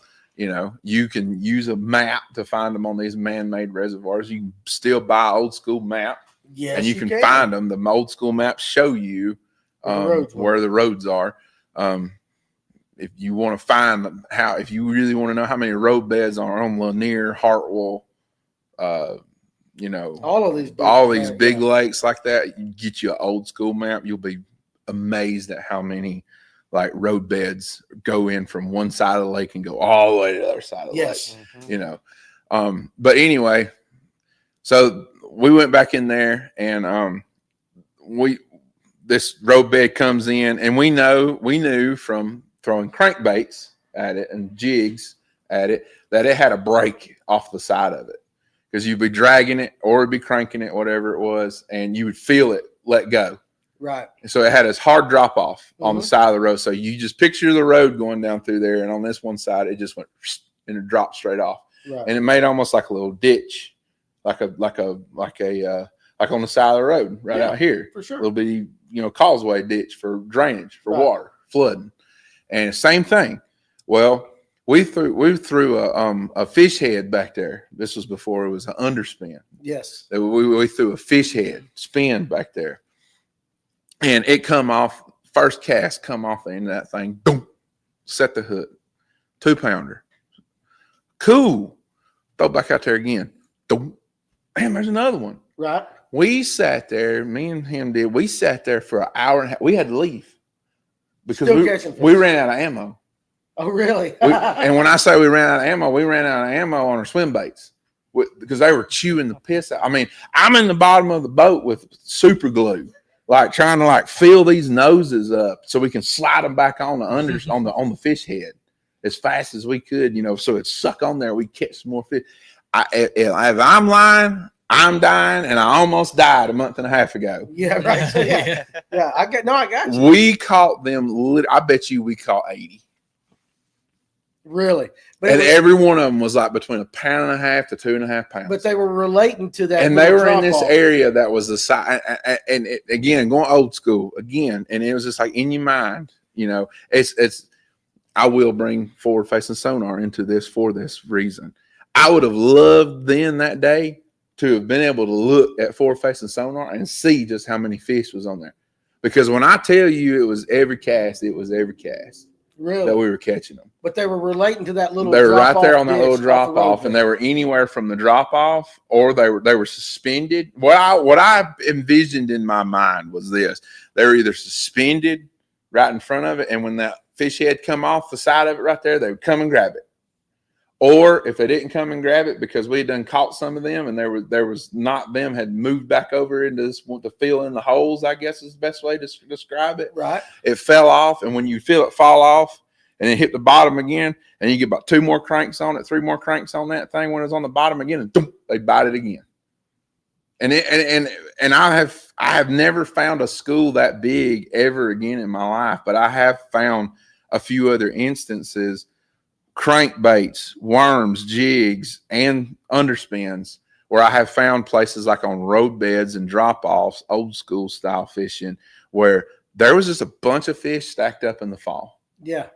And there was a bunch of, and that's the one thing, and I don't know, I didn't get to watch Kevin's last week, and I don't know if he mentioned it or anything, but there's one rule of thumb with fall fishing that we haven't even touched on. The one thing that bass do more than any other time of the year until the dead of winter really gets going, and particularly on these herring lakes, it'd be ditch fishing. But beforehand, it's almost like they get together for the party that they know is coming up. Right. So they go ahead and get together in a massive school, and then all they have to do is just move out deeper as the winter gets colder. So they school up, they group up. So they go ahead and start schooling up, and they start grouping up. And that happens in the fall. They start schooling up together. Okay. And if you run into one of them places, I found them one time in a tournament similar to that, but it wasn't nowhere near that many. We caught about 20 something. Right. And it was up on Hartwell. Yeah. And we almost was like, about the point, we was almost like, screw the tournament. Because if you a bass fisherman and you just like to catch anything that swims, when you making every single cast you making, and you getting a bite and you setting the hook, and you every cast you're happy. You are happy. This is what heaven feels like. That's right. I get it. No, seriously. So roadbed down. There's a couple of them, but there was a question on Silverpunk had that applies to this roadbed, and then we'll get to those above it. Pull up Silverpunks right there. Are they right in the middle of the roadbed, or do they hang out along the side? Sometimes those roadbeds will have small timber along the side as well. Now, in this instance, he's talking about the little ditch. If you can imagine a road, driving down a road now, you got a couple little ditches on each side. So on that day, you were saying they really weren't hitting you right on the middle of the roadbed. It was as you brought it off. That day. Yeah. They were suspended on the deeper side and laying on the bottom of the deeper side of the roadbed. Now, this is where you kick your mind off right here. Right. The top of this roadbed at the time was probably about 8 foot of water. It dropped off in about 10. Really? So let me. And this is no lie. The lake was down. Was the lake down? Yeah. It was down about 6 foot. Okay. This was back, like I said, it's about 13, 14 years ago. This was back when religiously Lanier got sucked down in the winter by the end of the summer. If you were attacking a roadbed right now, given our parameters that we got in this episode, how would you attack a roadbed right now? What would you start off with? Right this moment with the water temperature right now? Right now. Either a jig or a worm. I would probably keep an underspin, honestly, like something like that. Or if I can reach it, some kind of crankbait that gets down deep enough, depending on that. So if it was like right now, if you found one in 10 foot, you might throw like a rock crawler or something down there, or something. And would you just dig it in the middle of the road? Yeah, I would just throw across the roadbed and crank it a couple. I would fan crash across the roadbed till I got to the point where I couldn't hit the bottom anymore with that particular crankbait. And then if I could physically do it, I would maybe swing the boat around and then maybe throw up the roadbed. Yeah. And bring it from the shallowest side of the roadbed, coming from the bank off or into the water, and come this way, because you never know how they might be sitting, so I'm going to try to fish it thoroughly for 15, 20 minutes and figure out. Because I about promise you, if you can find a roadbed where they are this time of year, now through like November, you can get rich. You can get rich quick if you're looking to catch a bunch of fish. And if you're lucky, you can do like I did one time, and you can make about 5 casts and have 19 pounds. Listen, that's a good thing. And that's them good days, but they don't happen to a person like me that much. But still, I understand that for sure. Kendra Mullet, she's up there in Michigan. I love a chatterbait on the road beds. I would work one side and then the other. Yes, they can be positioned anywhere. I mean, I've never thought about chatterbait, but I might try that one day. I can slow roll a chatterbait. I'm going to like a half-ounce chatterbait on or something like that, and something that doesn't have a big kick and tail action. That way it'll sink and stay down there and won't rise. Right. Yeah. You'd have to go with like a half ounce or something, wouldn't you? Maybe even a jerky J. Maybe even a jerky J on scrounger head. Might have to pull it back out one day. Let me ask you, because you probably did. Did you? I mean, I fished road beds back in the day. Okay, so let me ask you, how would you attack a road bed right now? With our parameters, slow jerking a spinnerbait, real slow on the edges of those. That's how I used to do back on a lot of them lakes up in the mountains. Was just slow rolling the spinnerbait, like fading it, like to where you can't see it anymore, and then just rolling it back to the boat. And that's how I caught a ton of fish back in the day. Just on the road bed like that. Yep. She says, yes, half ounce with a Z-Man chatter shad green pump. And I'll tell you this, and I'll throw this one last bit of information in there. When it comes to a road bed, if you pick up a shaky head and you do this number, click open the bell and let it hit the water, and then just let it fall straight down, and then you line swimming off. You saying they're going to hit it beforehand? There's a bunch of them sitting there. If it's like on the first cast, you're getting hit? There's a bunch of them sitting there. Because they're competing for that. Yeah, there's a bunch of them sitting there. So then it's up to you, right, as the angler at the time. Do you keep throwing a worm? Throw a damn worm. You want to change something up? Change something up. It's up to you. Completely. But you can tell by how quick they hit it. Yeah, because it's like you said, it's a competition. Okay. I'm talking, you throw that worm and it hit the water and it starts sinking down, and you pick it up 5 seconds later and it's moving. Or you pick it up and you go, shake or something like that, and go thump that fast. Mm-hmm. And then you catch that fish and you throw back up there again. And then it does it again the exact same way again, like the exact basic same spot that you just threw. It's loaded. Okay. It's got a bunch. And that's how you would figure that out without the use of technology. Yeah. She also throws a Ned rig too. Work it like a shaky head. Let's see. There was a couple up there. Ron said there are 2 road beds at Weiss that I found fish stacked up on like that. Threw a trap on it and was slow rolling it, just ticking the bottom and then popping it up. And that makes sense. E Week says, do really well on a couple old road beds on West Point this time of year. And I forgot Ryan is the FNGO sound effects, man. Yeah, he brought his sound effects too. Always. Pull up Josh up there right above all that. I'm all over the place. Do you feel like the road beds that have watercolor? Okay, let me read this again. Do you feel like the road beds that have watercolor is more important, or the ones closer to the back of the creek? Watercolor. Explain. In the fall, it's like if it's a water stain in a particular area where there might be a road bed, if it's a little bit stained, it seems like it congregates the fish better. They want to get closer together in the stainer water. Get tight. Yeah, and I think they feel more comfortable together like that. So, just my opinion on it. Clear road beds, because I fished some clear ones. I typically don't ever find them like what I was explaining. I'll catch a couple, but it ain't as good as when it's stained. It's just not as good as when it's stained. So, like, let's take a road bed. Like, there's a road bed that goes across Mary Alice, but that's a deep ass road bed. Yeah. As opposed to maybe Patricia Leanne Shaw's comment about the racetrack up north, which is more shallow. This time of the year, are you more apt to find the fish on the shallow one or the deep one? My general rule of thumb is like this time of year, if I find them on the road bed, then as the winter progresses, I will continue to like keep checking it as we progress into the winter, because in my opinion, and we're old schooling. Yeah, we're still old school, even though I mean I use this same train of thought anyway. Now I even go forward facing sonar. I don't even need forward facing sonar to tell me this.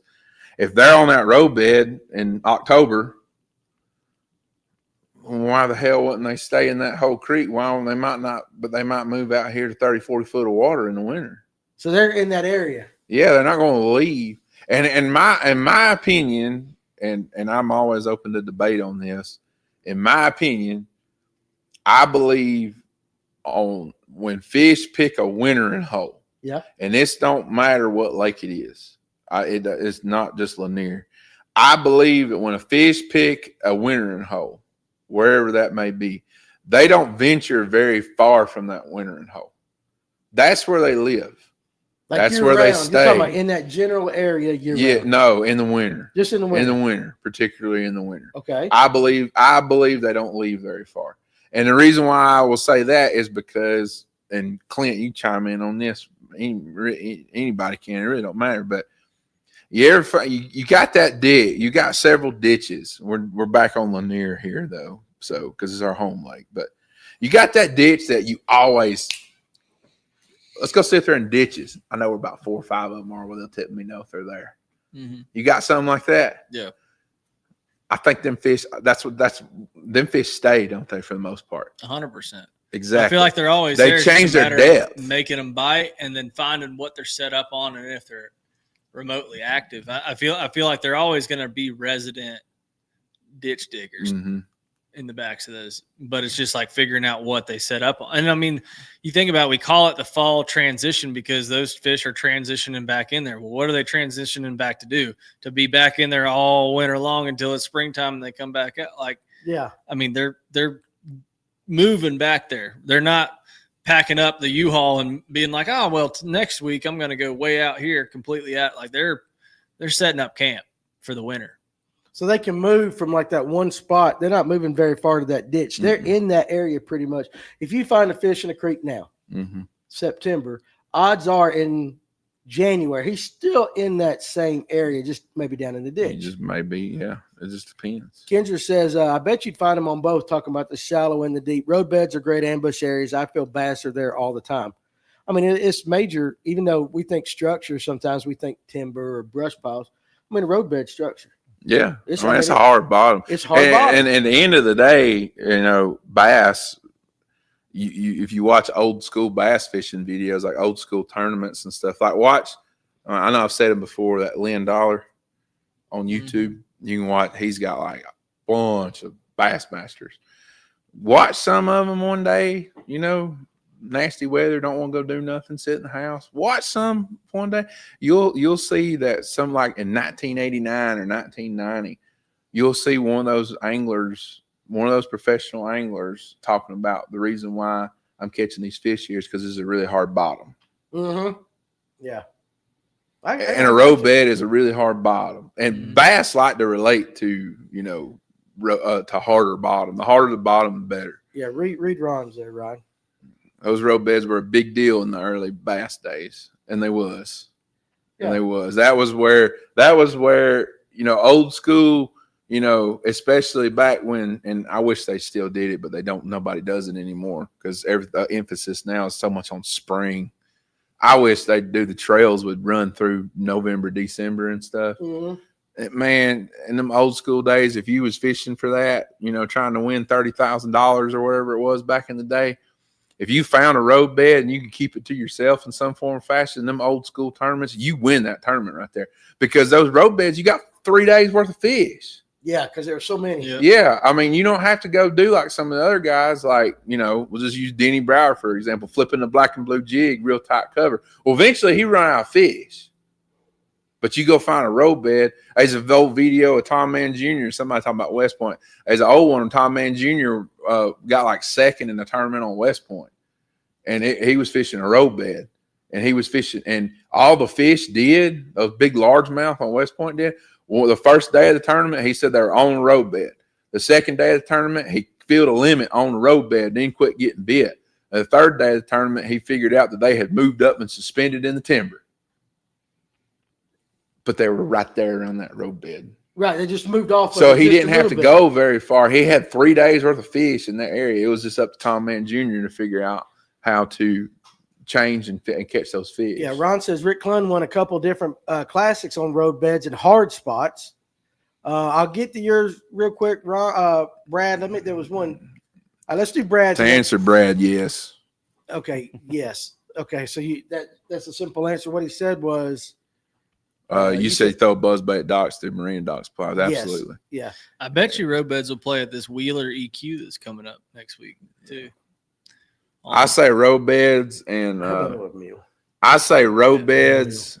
This EQ coming up, I would say road beds because there is a bunch on Wheeler.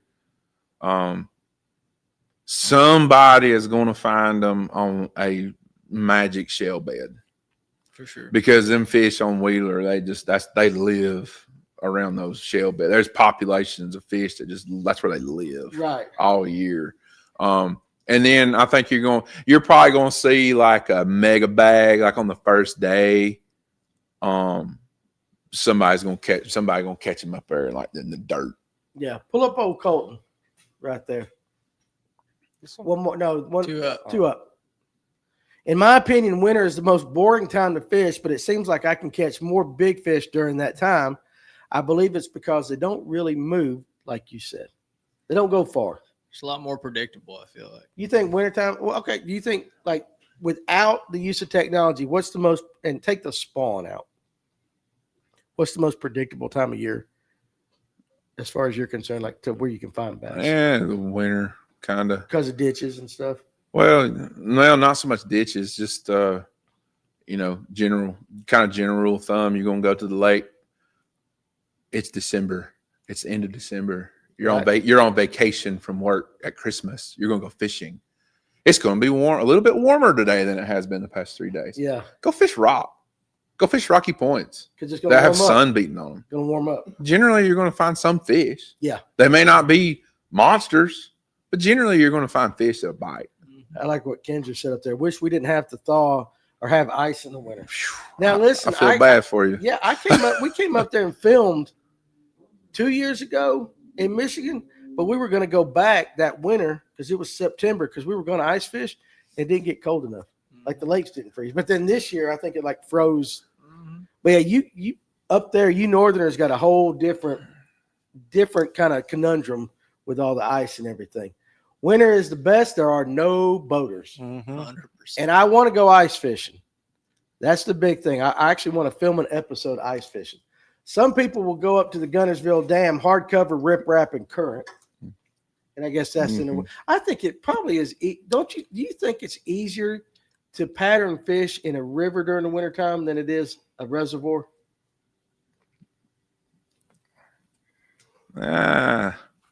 I mean, there's always going to be fish around the back of a dam. Yeah. The thing about rivers is you got a lot of rock primarily. Most rivers are kind of rocky. So, it's just kind of like find the rock find what kind of rock they're on. Yeah. The only thing really that makes Lanier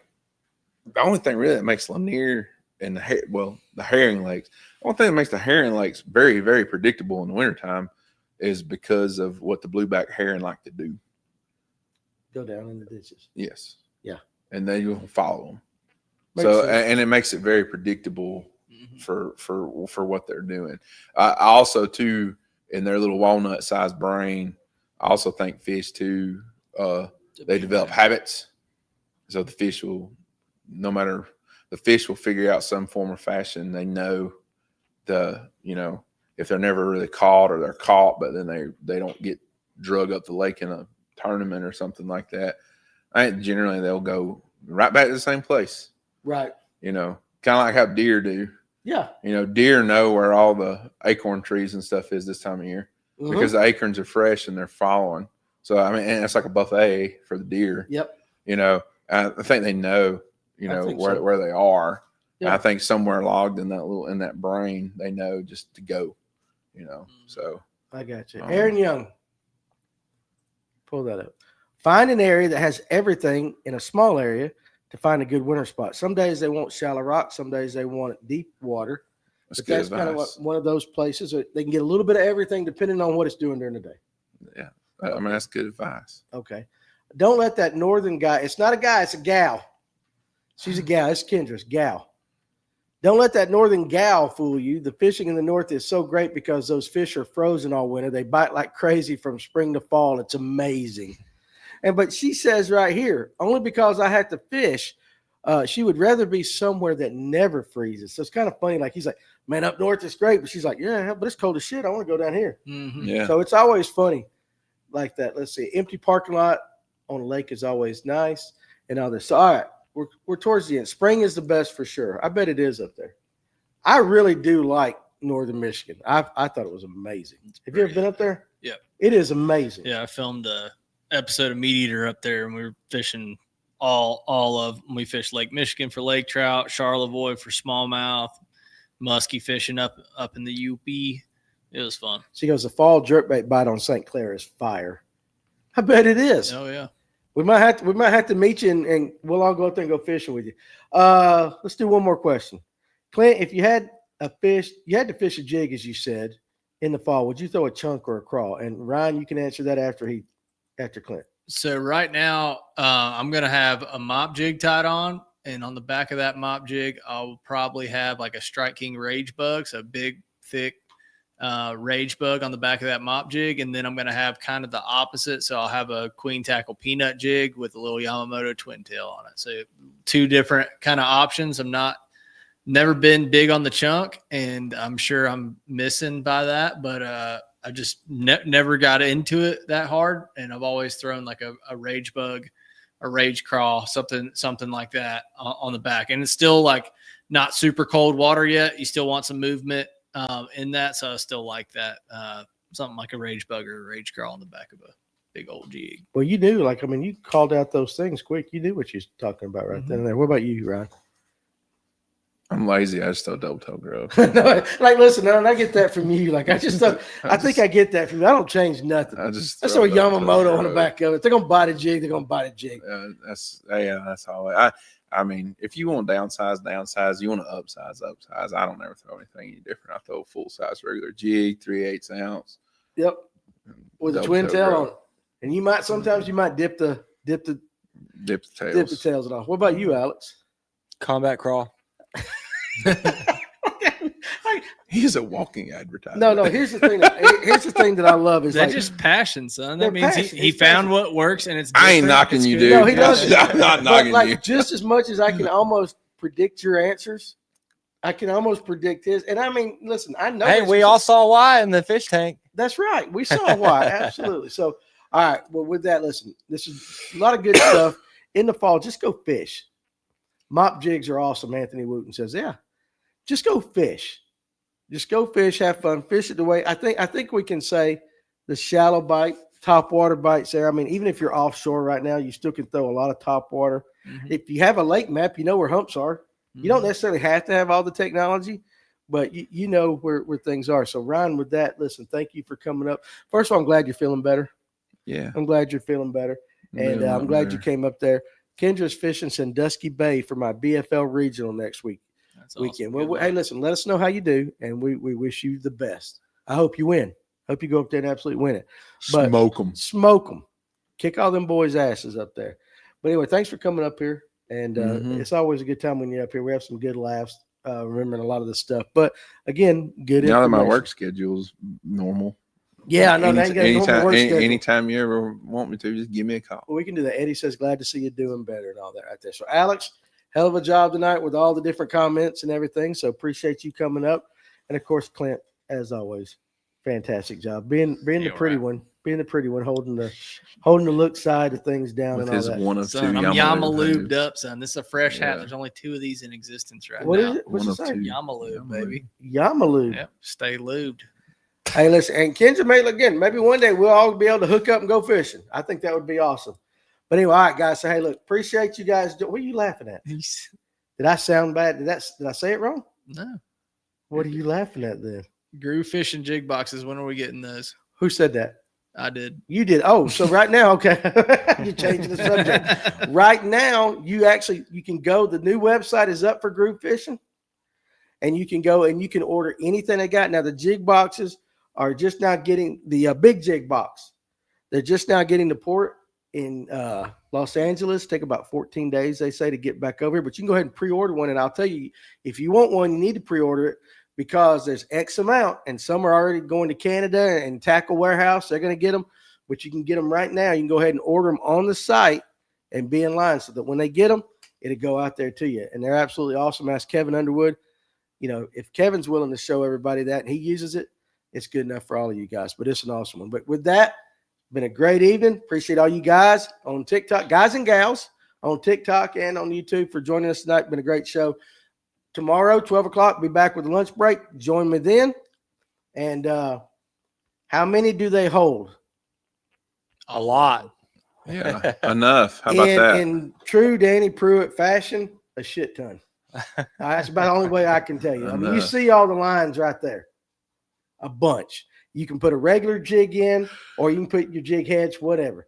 So go to groovefishing.com, order that today, get you a hat, all that stuff. So anyway, with that, we are out of here. I'm knocking stuff off the table, so it's time to go. Kendra Miller, I need a couple of those. Groovefishing.com, I promise you, it'll be worth it. It'll be worth it. So you guys be good. We'll see you on the next one. Join me tomorrow at 12. And if not, we'll see you this Thursday, with another live boy. You guys be good, and we'll check you out on the next one.